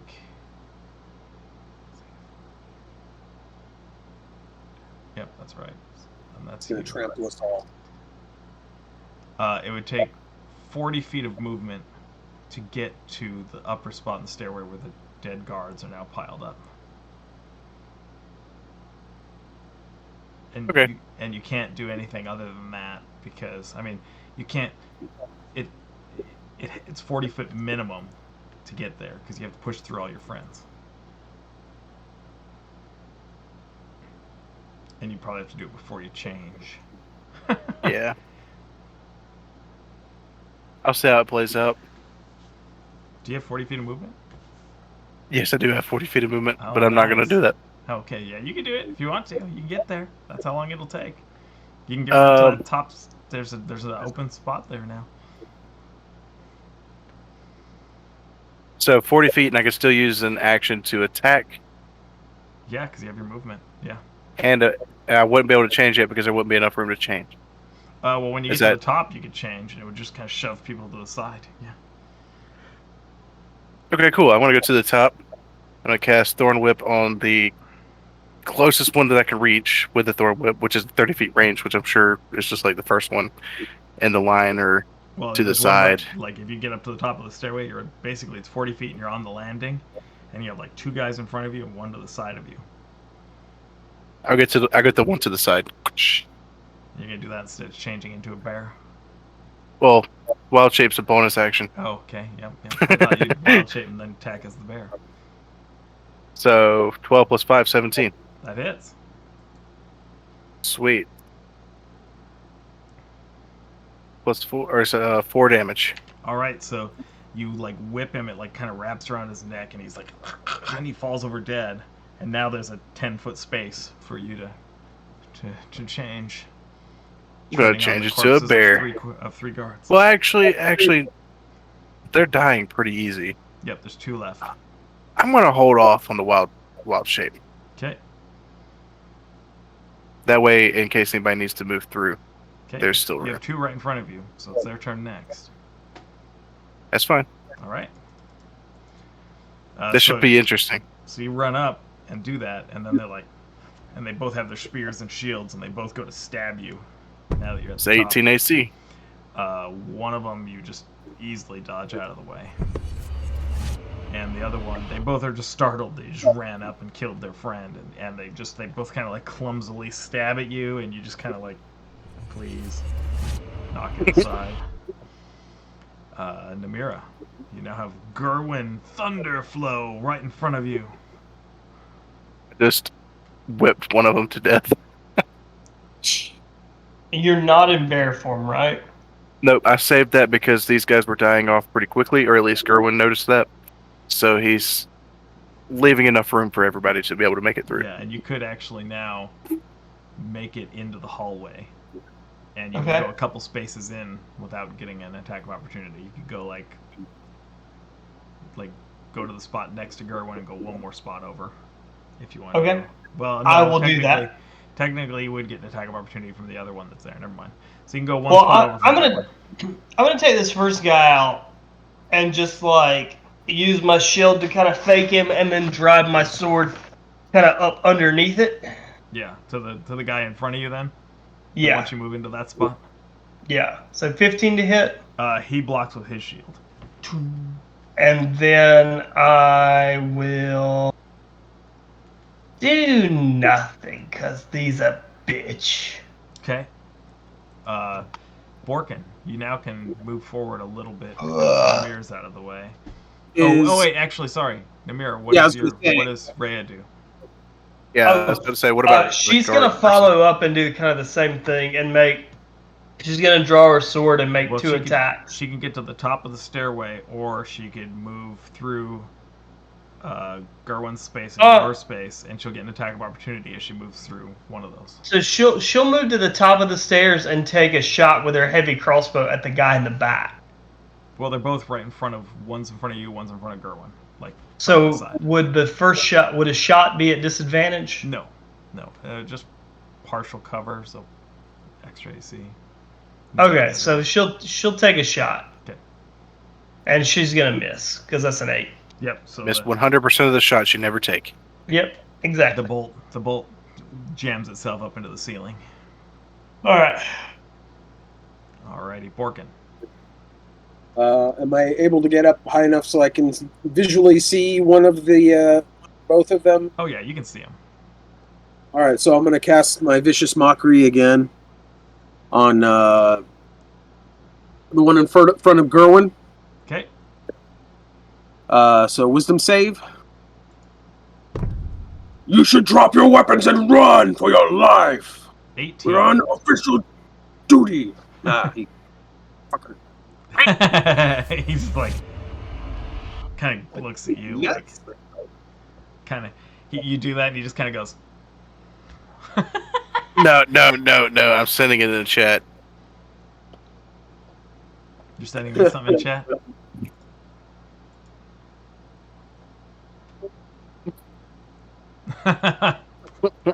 Yeah, that's a no from me, dog. Yeah, pretty much. So he doesn't react to it. Brinsel, however, says, "You should have listened to my subject," and throws the dagger. Or throws her short sword. Hits. She's getting really good on luck on her rolls. Yeah. Oh wait, that's the bonus action. That was the wrong one. So let's do this one. Oh, I forgot. She actually. What am I doing? All right, so 4 damage plus. I've not been rolling for extra attack. Oh yeah, sneak attack. And 11 for the sneak attack. No, I've been rolling the sneak attack. She gets another attack. Oh. An offhand attack. So 4 and 11. So she actually did 15 points of damage to him. So she's like, "You should have listened to my subject," and throws this dagger, and it like goes straight into his heart, and he just kind of like goes, "Ow!" Grabs his head and falls over and dies. What a bitch. Oops. And then she does her offhand attack.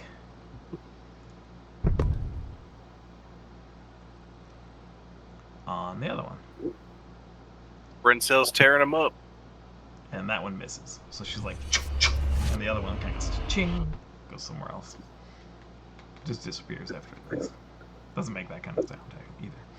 Okay. Gerwin, you have one not right in front of you, but right in front of Namira. Produce flame or thorn whip? Which one should I do? Yes. Produce flame. It is 13 plus 5. That's a ranged attack, right? So it'd be at disadvantage. I didn't think about that, but it's still a 15. Okay. He brings his shield up quick, and he's like, chung, blocks there. You know, the flame kind of hits. He's like, Sure. oh, jeez. And then he attacks Namira. I will move. Wait, he's right in front of me. Yeah. You can move forward. No, he's not right in front of you. Namira's right in front of him. The one in front of you, Brinsel just killed. The one in front of you is dead. I'm just going to move over to the side to get out of the way of the you can only staircase. move forward. There's a wall on the side. Oh, gotcha. Yep. I'll move forward then. So that you can flank him. Oh, but you don't get any flanking. Just I mean, you can move like forward a you- couple spaces and be kind of behind him. Yeah. Yeah, I'll do that. Okay. That way, just in case something comes around the other side. He attacks Namira. It went from an 18 to a 2, so he misses. Namira blocks with shield easily. I saw it going 18. I was like, oh. Namira, your turn. Happy DM sounds, sad DM sounds. Thank you. After I deflect that, catch his blow with my shield and kind of throw it back and come through with a slash of my own All right. in kind of a riposte. That 21, hits. 9 damage. All right. He's like, oh. Takes a hefty blow, but he looks hurt, but he's still alive. Okay, and then as I kind of make that opening, Rhea comes in with her longsword and just boom, slashes him right across the chest. Drops her crossbow on the floor. Yep. Yep. She rolled a 2, so she follows it up with a second attack.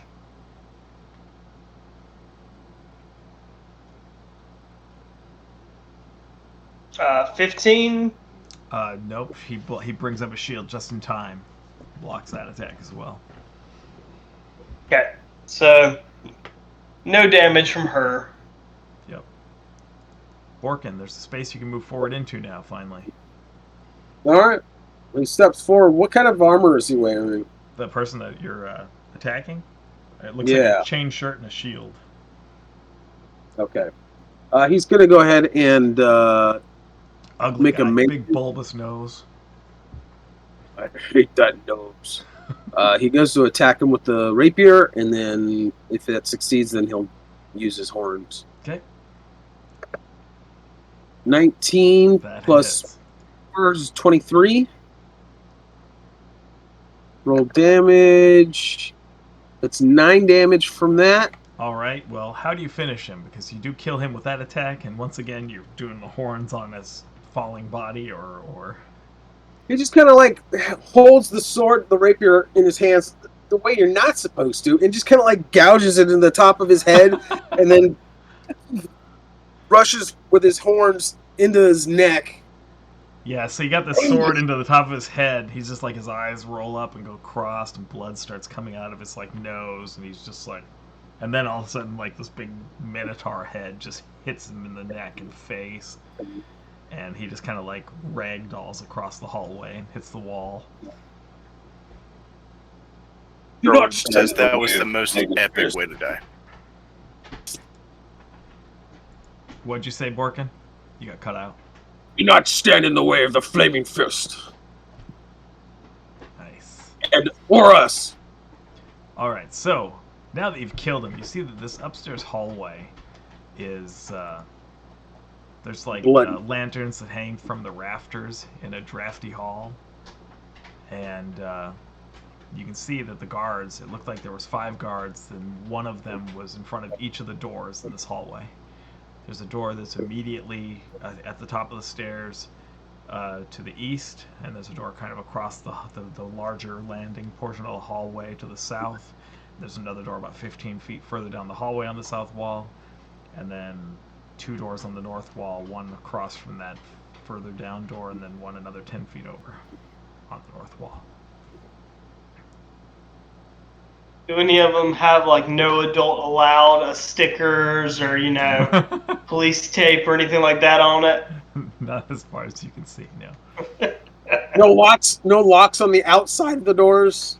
Not that you can see, no. Check the bodies for keys. There are no keys. And they don't really have anything on them other than their chainmail, a shield, and a spear. Okay. Just go door Can you by door. describe the door layout again? There's a door immediately, like pretty much right next to where you are, Gerwin, right on the west or the east wall. And then there's a door directly south of you, a door 15 feet over from that on the south, and then 2 doors. One's pretty much directly north, a little bit more east, but pretty much directly north of that door, the further door down the hallway, and then another door on the north 10 feet beyond that. And then the end of And the this- hallway, there's a window looking out Oh, okay. where the hallway ends. So there's just I was just doors doing that north, for south. visualization purposes. Yep. So there's a door really close to you on the east, a door really close to you on the south. Yeah, we could do like a here, there, The east there. The east one's the closest one to the stairway. So Probably Yeah. best if we take it one door at a time and stick together. okay. Agreed. So which door do you do first? Should we Closest play? one, I guess. Alrighty. So you Yeah, Unless that's- Gerwin has any other ideas. Oh, that's what I was going to say. I said maybe we should just do like clockwise. Do you try to open it? I'll open it. All right, so Gerwin's taking the lead this time. Alrighty, so you open the door, and you see that this room contains a vanity, topped with a framed oval mirror, bottles of perfumes, brushes, cosmetics, needles, and spools of thread. There are other furnishings in this room that include like a wooden partition adorned with bird of prey rendered in gold leaf. A tall black wardrobe filled with looks like well, I should just say a tall black wardrobe because you can't see what's in it until you open it. Yeah. There's a decorative gold rug laid out in front of three wooden chests. They don't look like they have locks on them. And there is a door heading north out of this room. It looks like it's like a powder room. There's a lot of stuff to be able to check. I guess I'll start, or well, I'll ask. Hey, Portkin, which one do you think we should check first? Pointing at like the boxes and the wardrobe and the Yeah, chests, vanity and the chests, yeah. vanity, and wardrobe. Yep. I don't think the brother would be hiding in those chests. I don't think so either. Perhaps the door. All right, I go over to the door You're and not open gonna it. check. Okay, so you're not gonna check any of them. Alrighty. You open up this door, and this looks like the master bedroom. It's definitely there's a dumbwaiter door directly to the west of you inside the door, and there is a canopied bed with a gossamer shroud for keeping insects at bay. There's a freestanding wooden privacy screen, a cast iron bathtub with clawed feet, a fireplace, and an iron chest that is padlocked. The padlock on the chest is in the shape of a horned devil's scowling visage. Turn and describe that to them too. But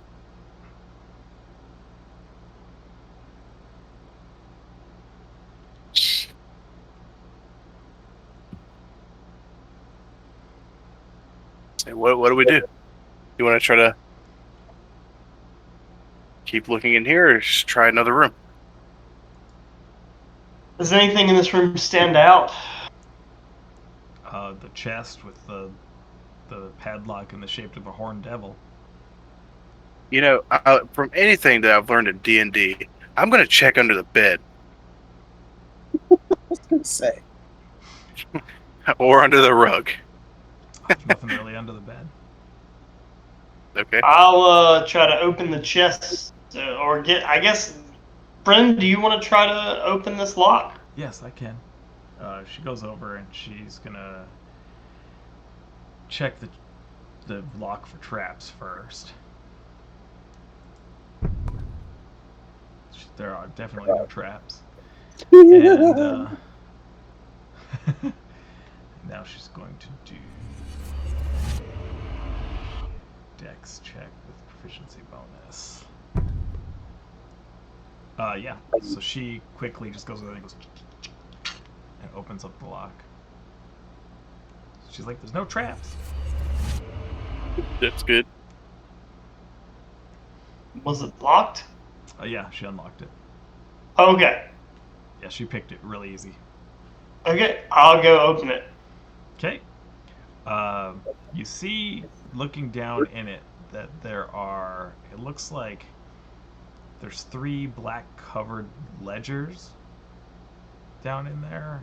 It looks like some calligrapher's supplies and some other kit of some kind, and a coin pouch, and some pipes.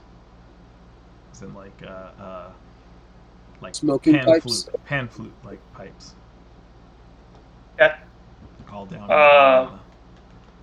How much in the coin pouch? You pick up the coin pouch, and as soon as you do, the false bottom of the chest rises up. You hear this little click, and the chest kind of like the bottom picks up a little bit, and you hear a little as it rises up, like a cork being released from something, and a gas starts going coming up out of the chest. I'd like, well, I guess. It starts rising up, and it's your turn right away. So, like, before you get to react, you have to make a Constitution saving throw for me, please. 13.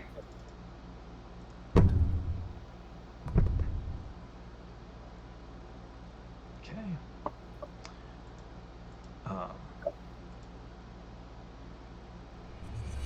You manage to like hold your breath, and I'm guessing do you start backing away? Can I, like, take my hand and slam the bottom closed? You do, but it's like Still yeah, seeping no, out. I guess it could, yeah. So you go kunk, but I mean, so there's still air here. You hear it go like back into place, Okay. but there's still like, So- gas. So you're right now. You made your save. You're holding your breath. Brinso was pretty close too. So, I have a blanket in my adventuring gear. She fails. So her what save. what I'll do is I'll take the ledgers out, still holding the bottom down, and then jam my blanket down in there as hard as I can and close the lid back shut. Brinsel takes 15 points of poison damage. Ah, She's like, and starts like backing away. She's like, oh, I don't feel good. But you knocked it down, so it didn't get very much further. A lot of it did come out though, so everyone else pretty much sees the poison gas in the room. I will sacrifice my blanket. Gerwin, knowing what happened last time with the tapestries in the sewer, he goes into the next room to get away from it. What do you grab out of the chest while you're holding it down? The only thing I grabbed were the ledgers, the black ledgers. Ooh. Okay, and you left the pan flute there. Yeah. Okay. And you left the coin pouch, or you grabbed that too? You did say you were picking that up, so. That's what I was already in the process of picking that up, so I'll say I took that. Okay. All right. Well, and then you guys back out of the room. Yeah. Do you just wait yep. until the smoke dissipates? The Yeah. gas. All right. Yeah, it doesn't take that long. I mean, it takes about a minute, and then. While we're in this room, I would like to check that, because you kind of like described that vanity. It could be like the one in the previous room, yeah. yeah, you described it pretty, like it was like prominent in the room. So I feels like it might be a focal point. Could be like a key to where they are. I don't know. Okay. But yeah, I'll check the vanity. Alrighty. Could be something to help us with the old lady or something. Well, the pouch cam has it's a looks like it's made of a sheep's bladder, and it has 22 platinum pieces in it, 85 gold pieces, and 113 silver pieces. What? No copper? Nope. We already got plenty of that. And you take That's a lot of stuff, dude. That's a lot of money. Yeah. I mean, they're rich. How much silver? 113.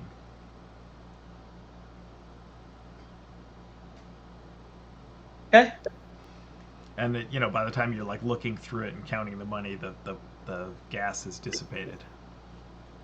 Okay, so once the gas is all gone, I'll go back and grab that flute as Okay. well. Well, it's like a pan flute. So yeah, like a bunch of pipes. Yeah. Yeah. All right, so you grab it, and then you leave the calligrapher's supplies, and it looks like a poisoner's kit. I mean, I'll take it all. Okay, so calligrapher's supplies, poisoner's kit, and some pipes. Which now that you pick them up, seem like they're like nice. I'll toss the pipes to Gorkin. It's like it's got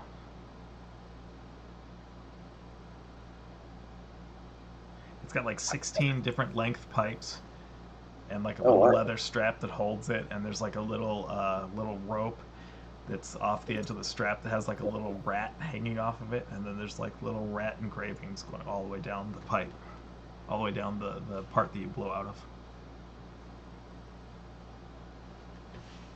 Did you say 15? 15 flutes? Yeah, it looks Pipes? like. I'll show you. I'll just send you a picture of what it looks like. It looks like this.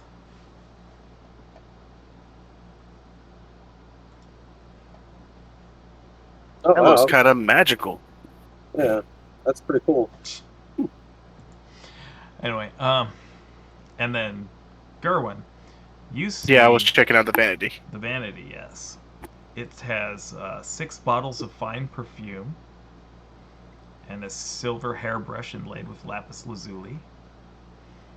And Now that sounds expensive. And a wooden jewelry box with electrum filigree on it. And inside that jewelry box, well, I don't know, do you open the jewelry box? Sure. There could be a key, I guess. It has a pearl necklace and a platinum cameo shaped like a winged cat. And also 2 vials of liquid that are like kind of reddish in nature and look a lot like the potions of healing you found in the past. But without tasting it, you won't know for sure. Well, just going based off of what he knows of the other liquid, he's going to go ahead and take those. Do you taste them? Not yet. Holding, let's see. I'll check out the pearl necklace and the platinum cameo to see if they were kind of, are they worth keeping? Oh, they look. Or are really they kind of nice. like old? The jewelry box, the necklace, and the cameo all look like they're very nice. The hairbrush is fancy too. It's almost a piece of jewelry itself. Well, shoot, I'll take all that fancy stuff. I'll leave the. I don't need a perfume. I don't know how. Okay. But I'm thinking that he just sees it and he's never seen anything this fancy, so he's like, I'll just write "This down has got to be worth something." The silver hairbrush is worth 100 gold pieces. Oh, okay. Give me 1 second. I'm just going to tell you because I find that trying to keep track of all this stuff myself is a pain in the butt. So I'd rather just tell you the cost up front and have you figure out how to fence it later.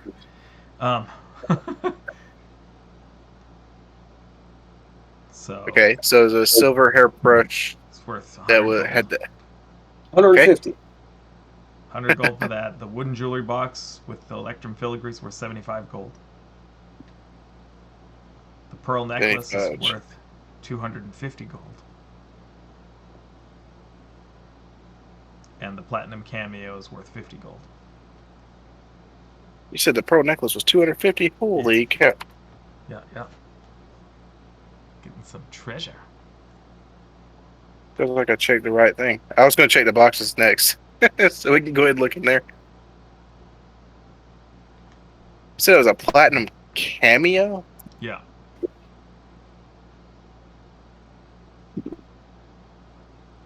Was that 50?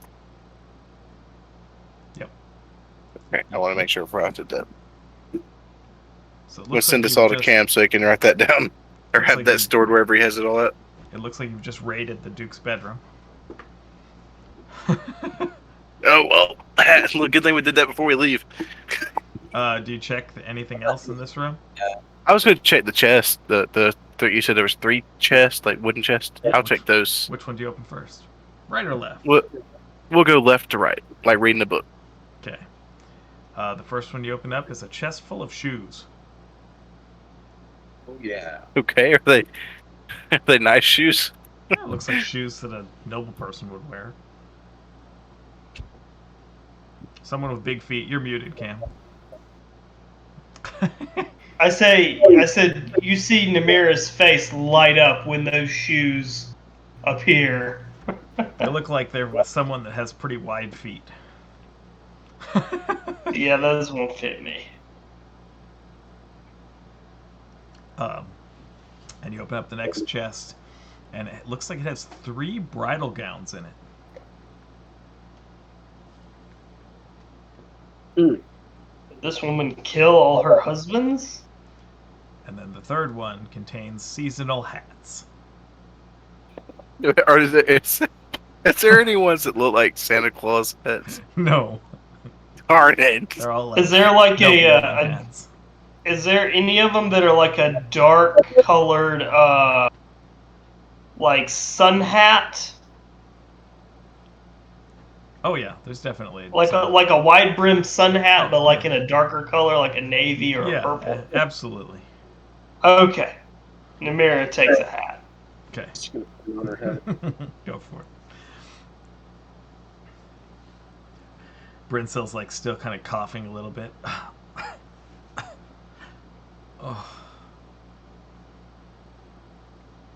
I can't draw when I've been drinking. Are You you go ahead and taste those vials, by the way. They Just are potions of healing. Sweet. That way I could write those down too. 2 potions of healing. How about to send this all to you, Cam, so that way you can put it wherever you. Yeah. Anything you want me to keep track of, you need to send it to me. Brinsel's like, since none of you seem to be too concerned with my health, could I have one of those potions of healing, please? I was asking Oh. you if you needed some healing. Yes, that would be very good. I'm gonna cast a 2nd level cure wounds on her. Okay. So 14. Nice. I think that's pretty much exactly how much she took. Well, pretty close. She took 15, so. Yeah. She's like, oh, thank you, Borkin. That feels much better. My lungs burned. You took in too much of that poison. Yes. Alrighty, so where do you guys go to next? You have 4 more doors. Back to the hall. Go to the one that's across on the other side. Of the stairway? The Okay. one that was next Okay, in line. who's opening the door? What's the marching order? You gonna go first again, Gerwin? Alright.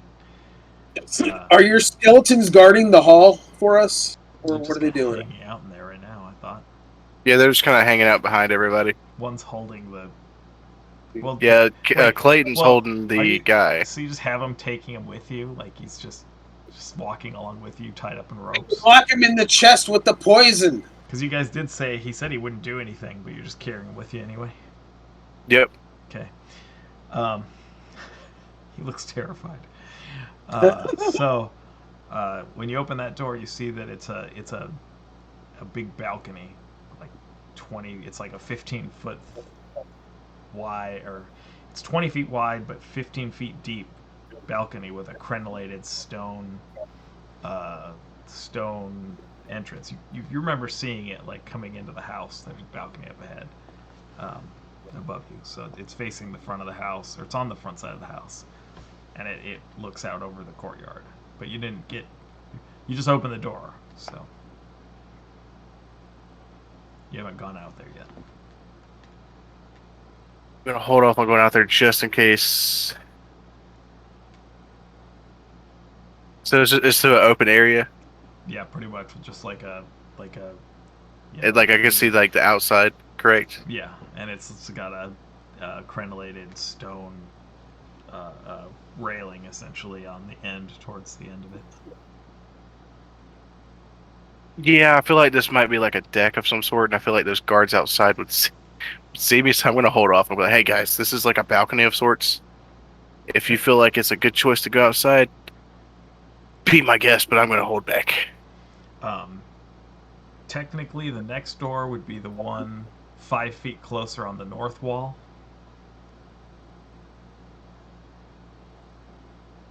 Okay. Guess I'll go in that one. Okay, you open that up. Well, let's see. Yeah, I'll just go with my regular old go right in. Okay.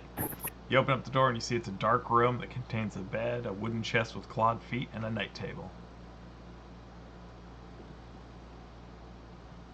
Is there anyone in the bed? Nope.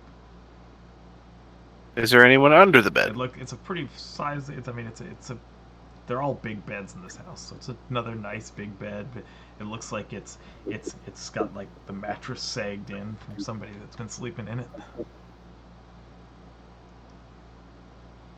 Gotcha. Hey, Cam, I sent you that in the group. Look at that. I gotcha. Ugh, Hopefully, I spelled everything right. I know he said good that enough. he said there was something like something with lapis in the hairbrush. So I was like, Good enough. anyways, I guess I'll check under the bed. Okay, you don't see anything under the bed. Guess I'll check in the chest. What's in the chest? You see, there's a few drab garments made for someone very large. It looks like some kind of just some personal effects, and a stuffed troll doll. Ooh, This is probably Mortlock's. I'll take this stuffed doll. The clothes are definitely big enough to be for Mortlock. Nah, I'll leave the doll just in case. This might be like a. Leave his Shrek toy. It was his favorite movie.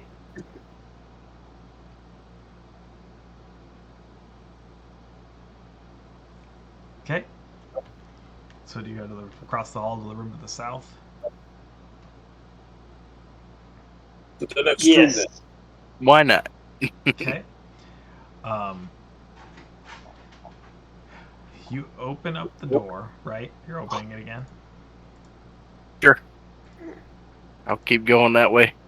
You see, it's another larger bedroom than the one. Well, technically, it's about the same size, but it's more square. The bedroom you just went into was like more oblong, like 15 feet long by 15 foot wide by 25 feet long, and this one's more of a 20 by 20 square. But you walk in, you see this man standing in the middle of the room. The most awkward way to stand in the room. Oh god, and it looks weird too. It's totally fun. And he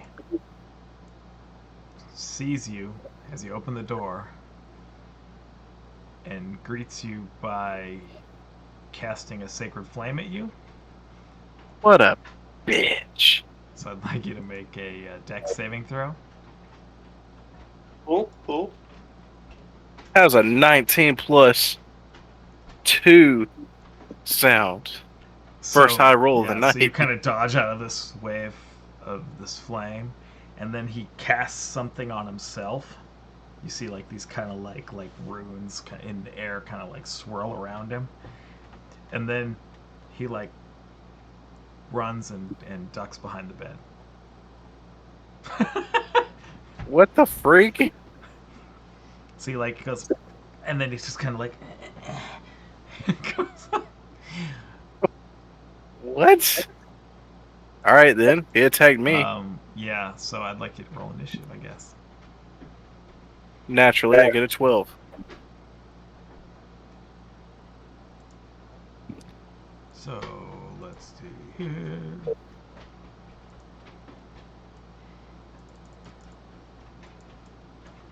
Whoever sons are cowards, dude.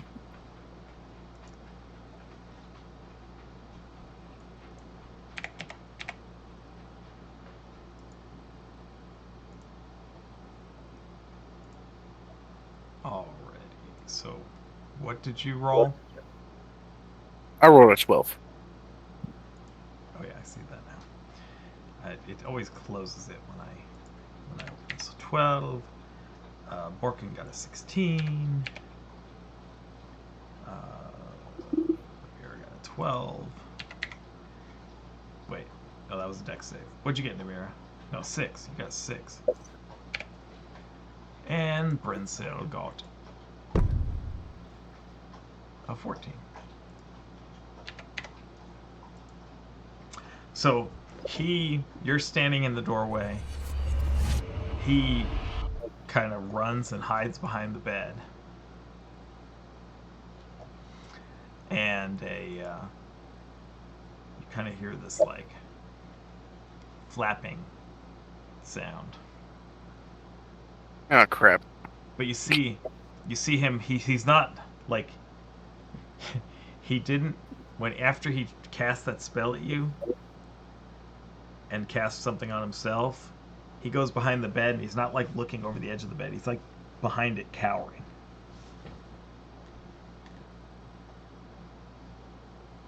And then you hear flapping sound as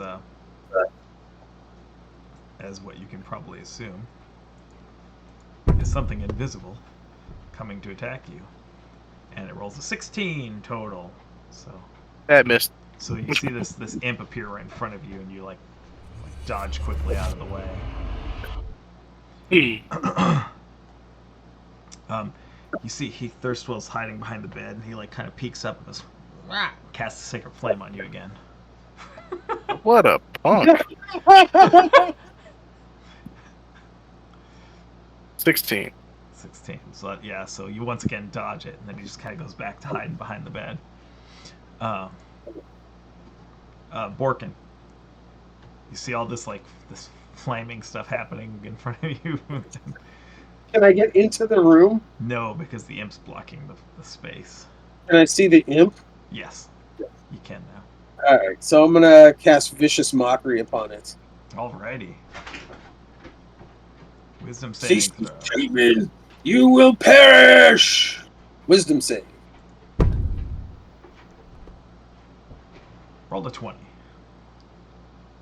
Well, he doesn't affect it. Yep. It's just like. Oh, by the way, Cam, Yes. when you looked at what languages do you read? Abyssal, no.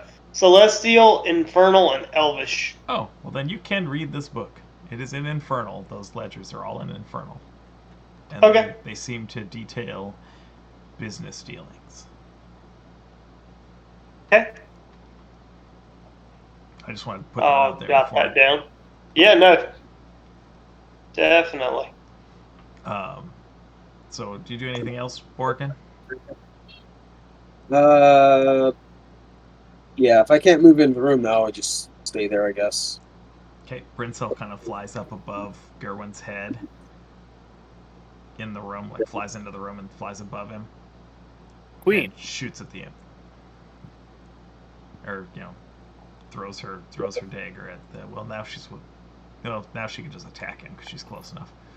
So she just goes to stab him with a dagger appears in her hand and she goes and misses. So she attacks with her offhand, and you see it appears in the other hand, and she stabs again, and that time she hits. There's what I want to roll. 6 and 7. Oh, so she kills the imp. She just stabs it in the chest. It falls to the ground with no visible wounds. Gerwin, you're up. We like it when they die. Go and. We're losing Cam fast. Yeah, the energy reserves they're about out for the night. I will go. Well, he's scared, so maybe we can use him for leverage against his mom. Crap, we're in combat, so it's like I can't turn around and be like, hey, let's have a flowing conversation. Oh. Let's see.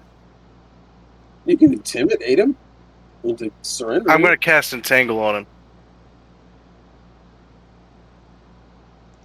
Okay. which grasping weeds and vines sprout from the ground in 20-foot square starting. I mean, it'd probably get us all. I'll cast it like so far in his corner to where it just get him if I possibly can. Okay. For the duration, these plants in ground area difficult terrain. Creature in the area. When you cast a spell, you must succeed in a strength saving throw, or be restrained by the entangling plants. So when he starts his turn, he gets entangled, right? Like it's the beginning of his turn. Is that A how it creature works? in the area when you cast the spell must succeed on a strength saving throw, All right. or be restrained Okay. until the spell ends. He rolls a 5 on his strength saving throw. Yeah, You see him. He's he's restrained. He's restrained by these, and I mean, he's pretty much just like he kind of goes limp, and he goes, "My stupid guards, they failed me." Let's walk up and say that it wasn't your guards. We're just geniuses. Where's your mother? And then I'll stop there and I'll pass it to whoever's next. Well, we can be out of combat right now if you guys, unless you guys want to attack him still. Does anybody else want to keep attacking or listen? Okay, so he's like, she's in the dungeon below the villa with Thavius Krieg. She and the High Overseer of Etril are plotting to seize control of Baldur's Gate. I'll tell you more if you just let me go. I look to the others. Should I let him go? Should we? What do we do here? We need Yeah, to let's. Jay first. How about you give us all of the information, and then I promise I will let you go. Are you lying or are you going to? Is this a persuasion or a deception check? I am actually going to let him go. All right, make a persuasion check.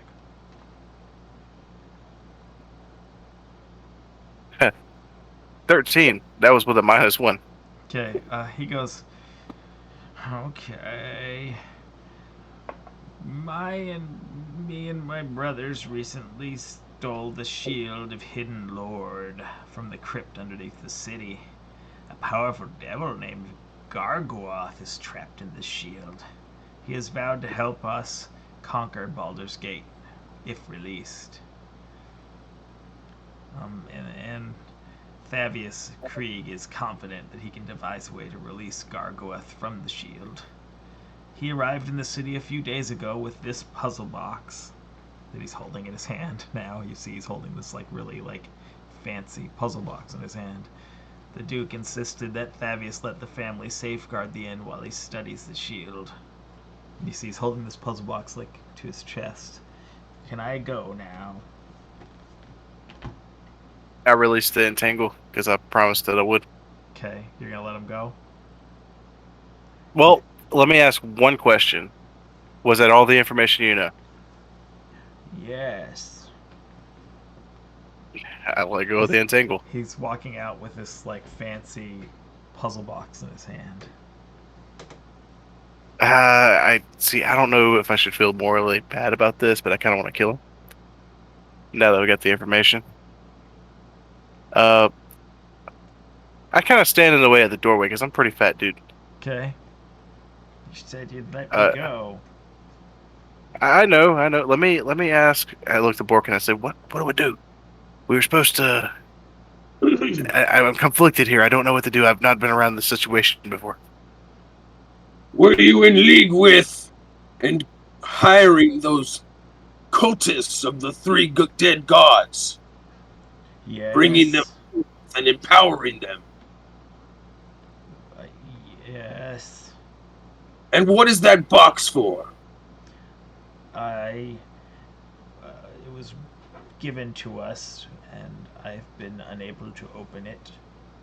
What is it for? I don't know.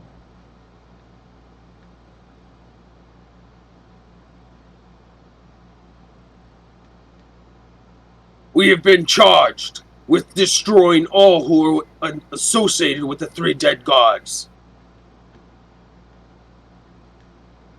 It's gonna make my character a evil character if I do this. What'd you say, Borkin? Says we have been charged with destroying all who are associated with the three dead gods in association. He promised to let me go.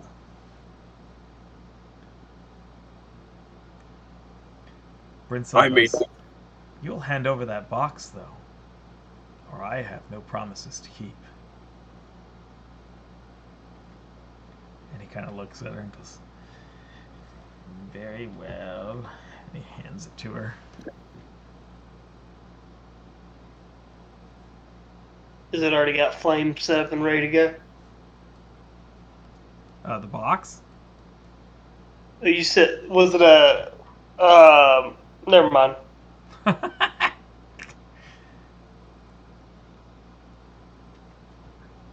Morally, I should let him go. But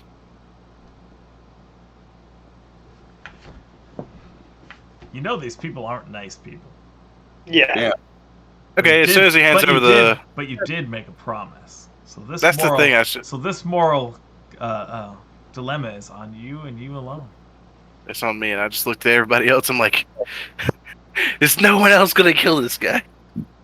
I'm not gonna say that out loud, but I'm just like, that's what I'm looking like. What do I do?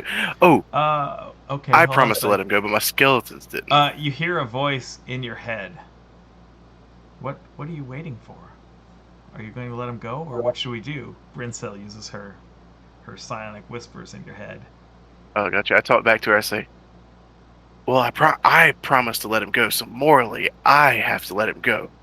But one of you do not. You just hear sheath sword coming out of scabbard, and Namira walks over and says, "If he's in league with devils, he's going to them." And she just comes down with her sword.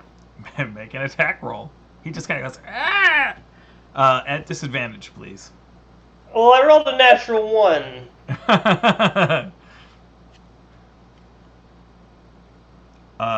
You get distracted by like these glowing runes that appear around his body as you try to attack him, and you just like hit the floor. And then Brinsel immediately follows through with an attack as well, since she saw that happening. Disadvantage. She rolled a 14, which still hits him at disadvantage. Yeah. She just goes, and he goes, "Ah!" Falls over dead. Wow. Oh. Girl was just like, I expected well, that to be harder. girl was just like, well, I did say I would let him go. As he's dying, he's like holding his hand up to his head because he's taking the psychic damage from Brinsel's sword, and he grabs hold of your like shirt and goes, "You promise," and dies. I'm just gonna have it on my conscience the rest of my life. But I did not deal the final blow. I just kind of like, I was Sure, like, sure, I'm gonna yeah. make You sure were nobody there. else. You were there for it. You just blocked the doorway. Well, I wanted to make sure they didn't have any questions, and I was legit gonna let them go if they didn't have any other questions. But then I was like, I don't know what they want to do, so I don't want to be like, well, there you go. He probably would have went outside to the guards and sent them in here to try to kill us. You could definitely tell Probably. Gerwin is very conflicted right now. Or ran to his mother before we could get there. Although we could probably outrun him. Well, Uh, I guess I can feel good in the fact that I in did your not head- deal the final blow. in your head, you hear Brinsel say, "Do not worry, my subject. He was evil, and controlled the imps to attack us. It's true. Do not have a heavy heart. I will have much harder tasks for you in the future."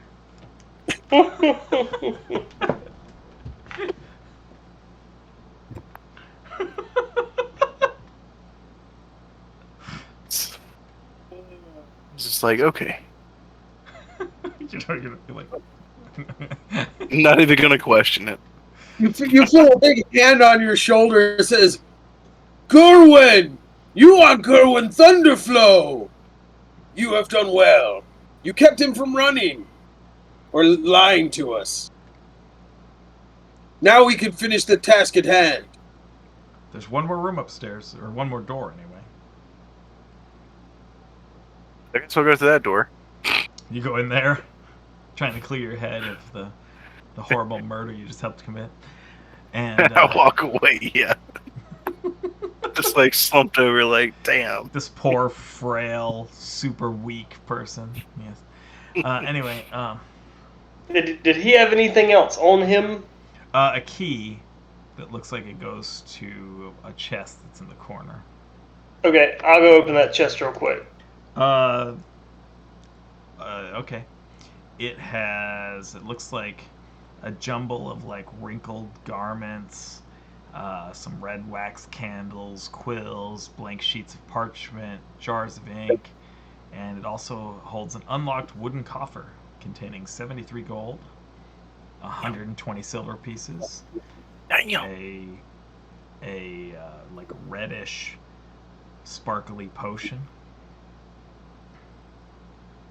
You literally hear Gerwin in the background going, damn. And Okay. do you taste it? Yeah. It's a potion of healing. Another potion of healing. As Okay. well as a black covered tome entitled Apocalypto. For some reason, I think we're gonna need these potions of healing later. Sorry. Okay. Which it looks like from first glance, like just like looking through the pages, that it's a poetic prophecy by an unknown author envisioning the end of the multiverse. I figure it might be worth about Great. 50 gold, though. Light reading. One for your library. If only Gerwin had seen this book, he might feel a little better about who he just killed, but he didn't, so too bad. Anyway, so... Yeah, this dude is totally like a crazy devil worshiper, so I'm not worried. And yeah, who's gonna keep track of do you want to keep track of the puzzle box that you have too? I fell asleep for that part. What do we have? The puzzle box. Brincel took the puzzle box away from the guy. I can put it Then on she talked to me, I can and I put it told her on that her sheet if you'd like. It doesn't Yeah. matter. I Whatever will, you since want she to do. has it.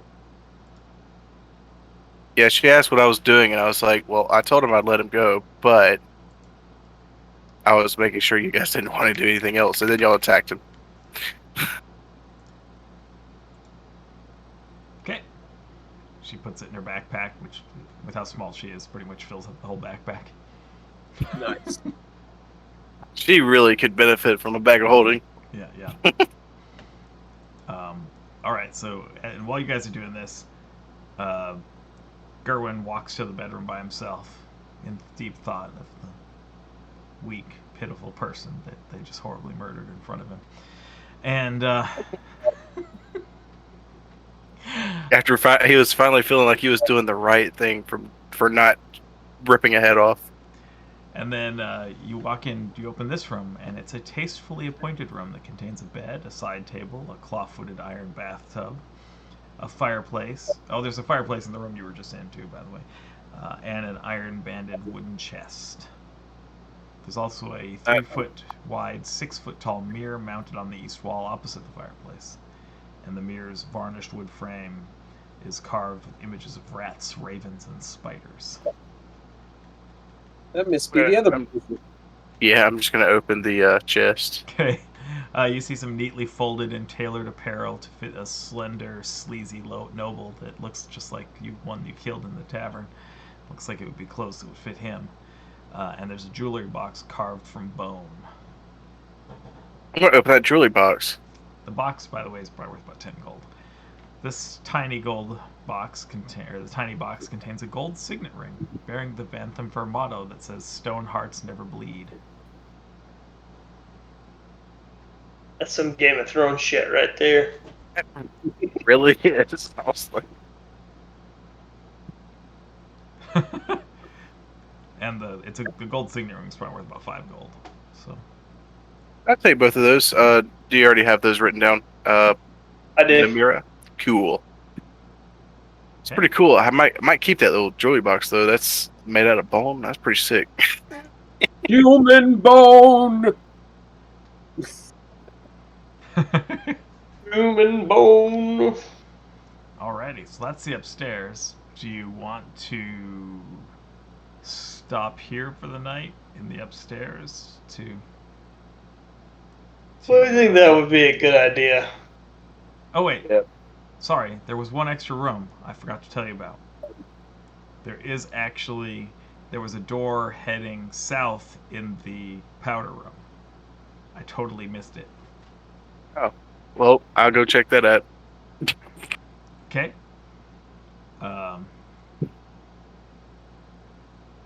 We go with him. Just we're not letting him go by himself. All right, so you go in here. He's very upset. Together, So- team. You open the door to this room, and you can see that this is a study. There's an oak writing desk angled to face the middle of the room with a matching chair behind it and 2 black candlesticks atop of it. Do you walk into the room? Sure. As you walk into the room, you see directly to your left in the corner, there is a Yep. like a very nasty like spiked fancy set of armor, and as you walk in, an orange Crap. light, a fiery orange light fills its hollow interior, and it goes and starts heading towards you to attack. So the question is, do you want to save this combat for next time, or do you want to do it now? I close the door, walk out. I guess we'll save it to next time. Unless you guys think we can I take mean, it out quickly. It was right next to you when you opened the door, so I mean. I'm awake enough to do it. Let's just knock it out. Alrighty. All right, I'll go ahead and roll initiative. Yep, go for it. How do we do that? 13. 12.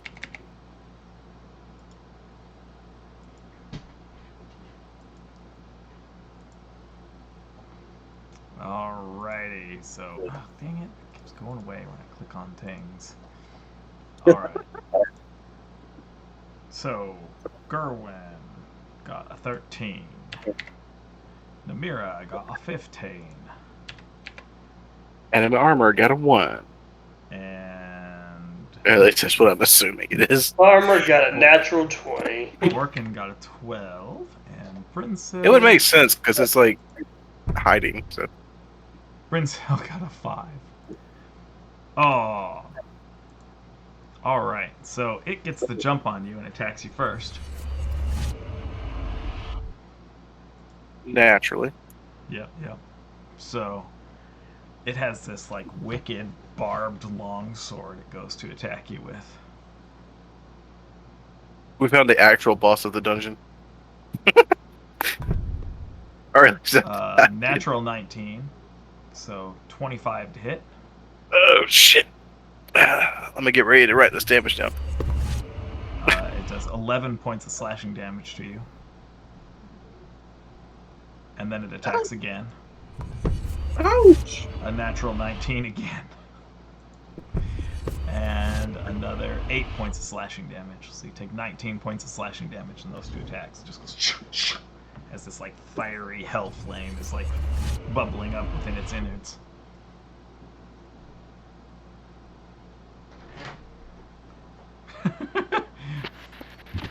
And he's You're in danger. yeah. So he's right inside I don't know if you're right outside the door or right inside the door. It's up to you. Right side. Okay, right inside. So you're right there. Because that's how it would have activated by me Yep. walking in. Yep, pretty much. So you're right inside the door. Namira, it's your turn. Can I push past him and get inside? Yes, you absolutely could. I will do that, and Are I you will. gonna like kind of skirt around it though to not provoke an attack of opportunity? Oh yeah, I'm staying in range, and Okay. I'm just gonna lay into it. Okay. So just like basically trying to take my sword and jam it straight through it so that it like pins it to the wall. Okay. Natural 20. Nice. And you have a magic weapon. Regular double damage.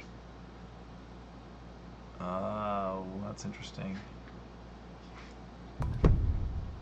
8 plus 3 is 11.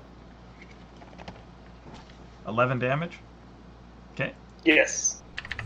You like slam your sword into it. It kind of like scratches up its armor a little bit. A little chunk falls off of it. You shove it into this like fiery metal interior, or this fiery interior of it, and you can see that it seems to have damaged it. Okay. And then Rhea comes behind me, and actually, I think she kind of comes into the room and takes a shot with her crossbow. Okay.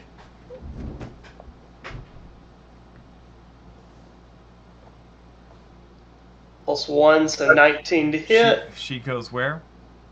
Kind of comes into the room and kind of skirts around behind everybody. Okay, so she will take an attack of opportunity. It will take an attack of opportunity as she passes by. Okay. 21 to hit her. That hits. So she takes, as she's skirting by, 10 points of slashing damage. As it quickly lashes out and slashes her, she gets without range, and then she shoots at it.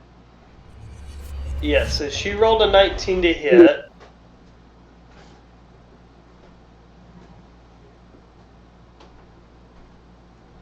And then,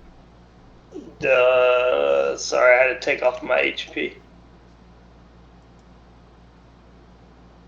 She does 5 damage with her crossbow. Okay, it like kind of bounces off its armor and does like kind of chips the paint a little bit. Does less damage than you would have thought it would have done. Okay. Okay, Gerwin, you're next. Alright. I am going to cast Moonbeam. Alrighty. Which is, let me read the description. A silvery beam of pale light shines down in a 5-foot radius, 40-foot high cylinder. That is a big ass cylinder. Yeah. Center of the point within range, which is of course going to be around that dude. Do you have to Till the cast spell it ends. outside? No. Okay. It doesn't say so, at least. Okay.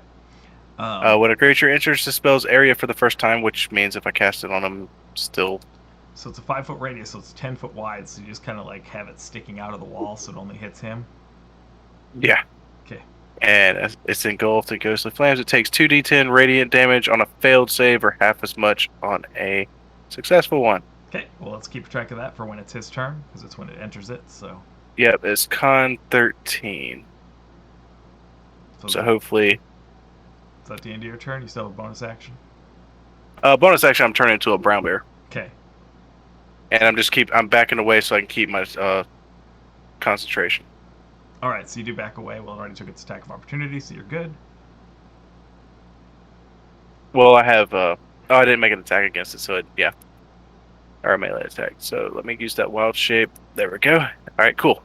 And I'm just going to back up out of the doorway to where I can still kind of focus on him and the moonbeam. Okay. Where I can see him. Okay, Borkin. Borkin reaches out towards the big furry bear. Says, Gerwin, feel the love and healing of Borkin. And he's gonna cast Cure Wounds on Gerwin. Well, how does that Furry. work now that you're a bear? Because when you're a bear, you have full hit points, right? Yeah, I have the bear's full hit points. Yeah, so... Oh, he doesn't recover anything. Yep, so he looks... Actually, so he looks undamaged now that he's changed into a bear. And you would see that. You would see that, yeah. I was... Alright. I guess,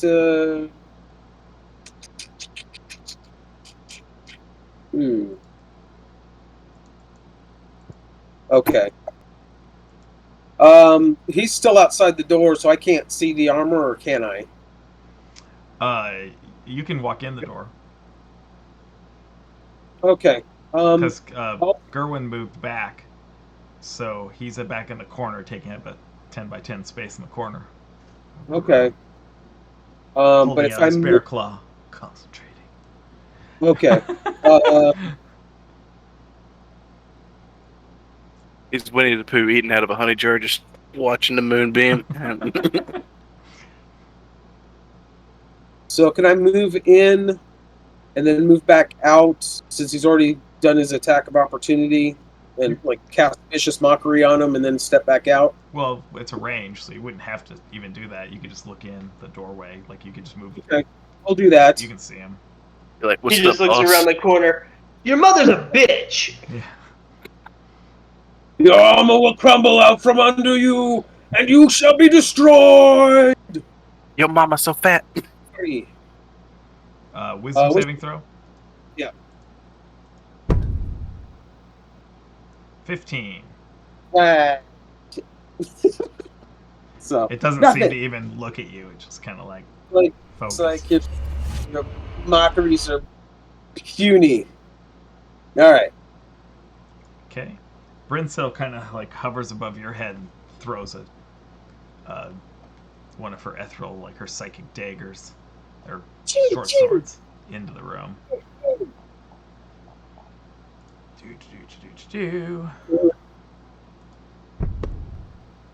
Ooh, natural 19. So she hits him. 6. I roll a lot of 6s. Like total damage. I roll a lot of 3s, I should say. 6 and 4, so 10 damage. The dagger like goes into the fiery center of him, and then it just disappears. And then she attacks with her offhand. 20 to hit. And it takes another 5 points of damage. So as you see these two like short swords go super fast into him and then disappear. It's its turn. It turns to Namira now and attacks. 15 to hit in the first attack. It doesn't even look like she manages to get her shield up. It just kind of hits a barrier around her as stop. Okay, and then 18 for the second. Same. Okay. Chung chung. Namira, your turn. My sword's still driven in it. I channel my energy and cast Inflict Wounds. Okay. 16 to hit. You seem to just like touch its armor, and it doesn't seem to do anything. Damn. Okay, that's my turn. You touch. Still the, all you, up in its face. It's like got these armor plates, and you have to kind of like get past the armor plates to get to its inner core, the fiery center. The Tootsie Roll center of a Tootsie Pop. Yep. So what about? She takes another shot with her crossbow. Oh. Actually, sorry. On this term, it's Moonbeam. Moonbeam. Yeah. What was the saving throw? That Constitution. Constitution 13. Still would take half on a failed of. I got an 18. 5. Yep, so it would take 5 damage. Okay, and that's radiant. Radiant, yes sir. Alrighty. Okay, so And Sorry. She got a natural 1 with her crossbow shot. oh no. Shoots have her Gerwin, make- he loses concentration. Have her make a Dex or Strength saving throw, her choice.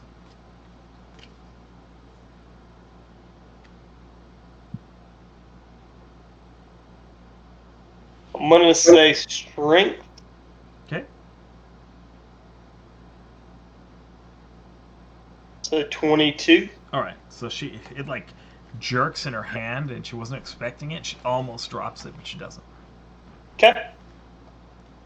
Okay. So now Gerwin's turn. Gonna stay focused on that moonbeam. Okay. So you're just not gonna do anything. You're just concentrating. Um,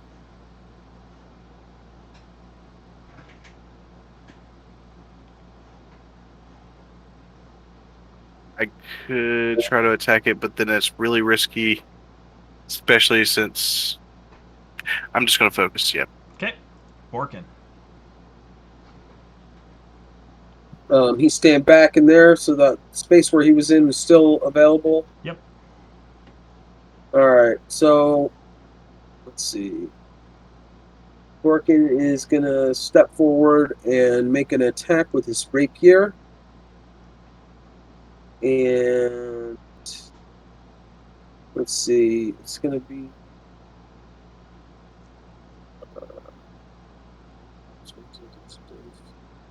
Forgot about my skeletons too. It's okay. They're kind of like all shoved out in the hallway anyway. One's holding. Yeah, they wouldn't be able to get in here. Is there a 5-foot space behind him?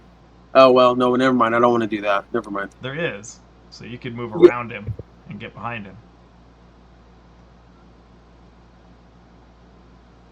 You have But to is move- is that part of the place where the moonbeam is in? Also, No, Moonbeam's on him, 5-foot circle. Well, it's a 10-foot circle, 5-foot radius. So, but Yeah. it's just a chunk of it coming into the room where he set it up. So no, you'd be fine in that spot. 5-foot radius, my bad. Yep. Math. Yep. So yes, you could get around him and not be in the moonbeam. okay. I'll go ahead and do that then. Okay. And I'm gonna use my defensive flourish. No. Yes. No. Yes. Defensive flourish. So it gives me an extra 10 feet too. So for movement. So You don't need it. yeah, I know. Just natural 20. Nice. Insta kill. Maximum damage. So D8 plus 4. So that's 12. All right. So, and it looks like your rapier's not as effective as it should be. Like you hit a spot, but it looks like it just kind of like sweeps through the fire a little bit. And, Yep. And doesn't quite hurt him as bad as it should. The Yeah. fire's like sputtering a little bit inside of there, but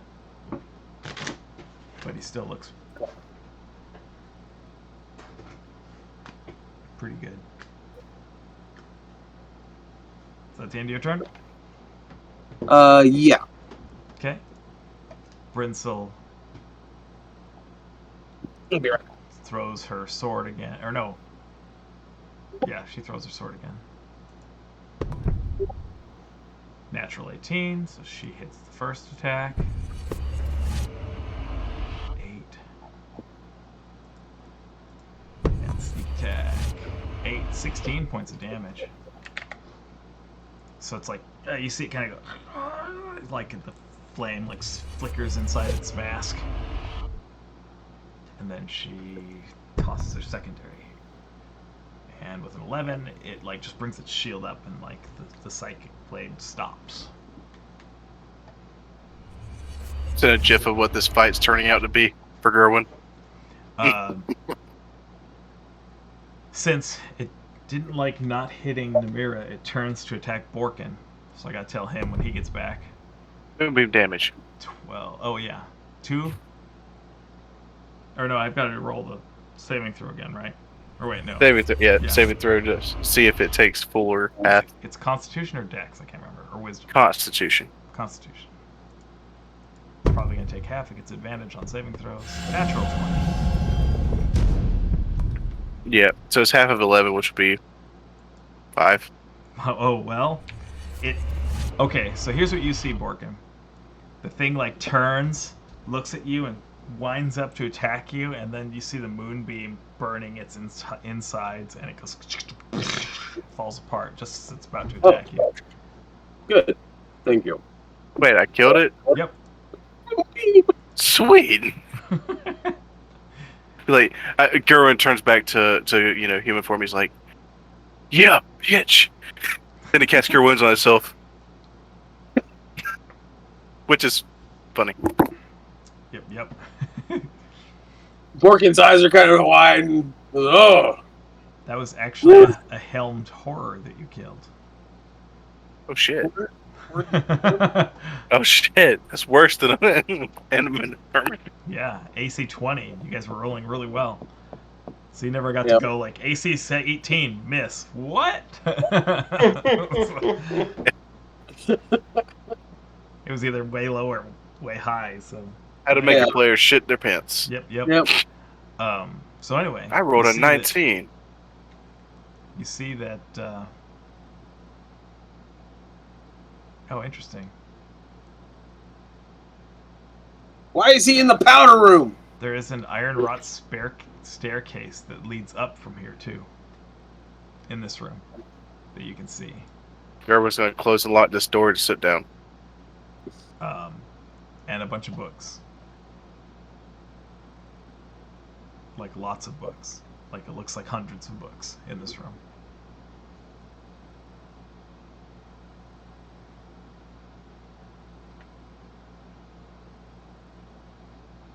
will we ascend the stairs?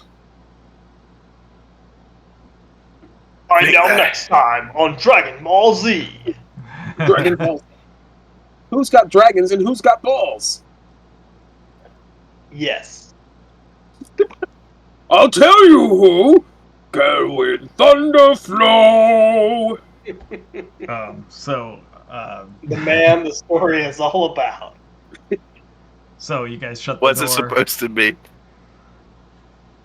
I'm gonna shut the door because even like he's casting, or he cast Cure Wounds, but he's still feeling pretty hurt.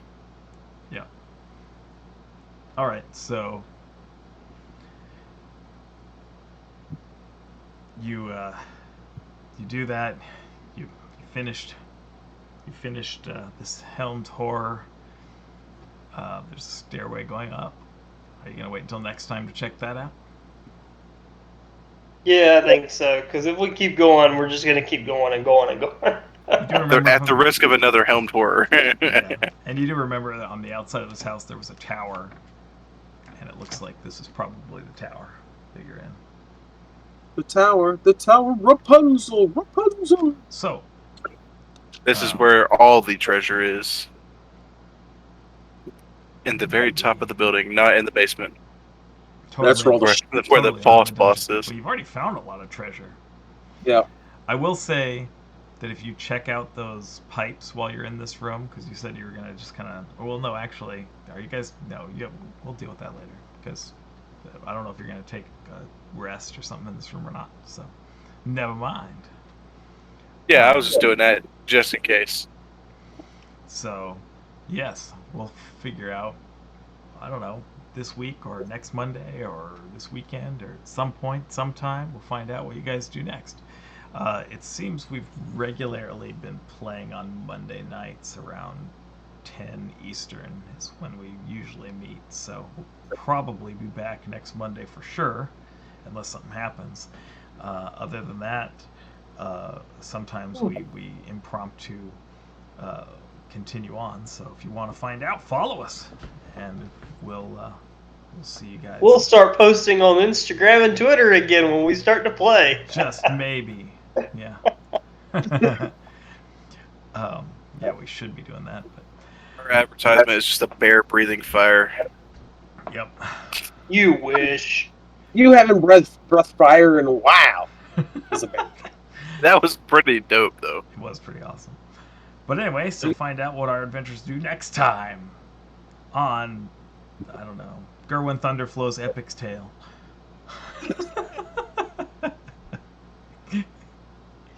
Like I said, I've never made a druid that's actually this useful. Yeah, usually they're really like not fluffy, but like usually they just squash. Well, this one's heroic, as can be told Yeah. by the Minotaur Bard that's letting you know know. how heroic you are. It boosts his ego. Pushing him forward, But opening anyway, them doors.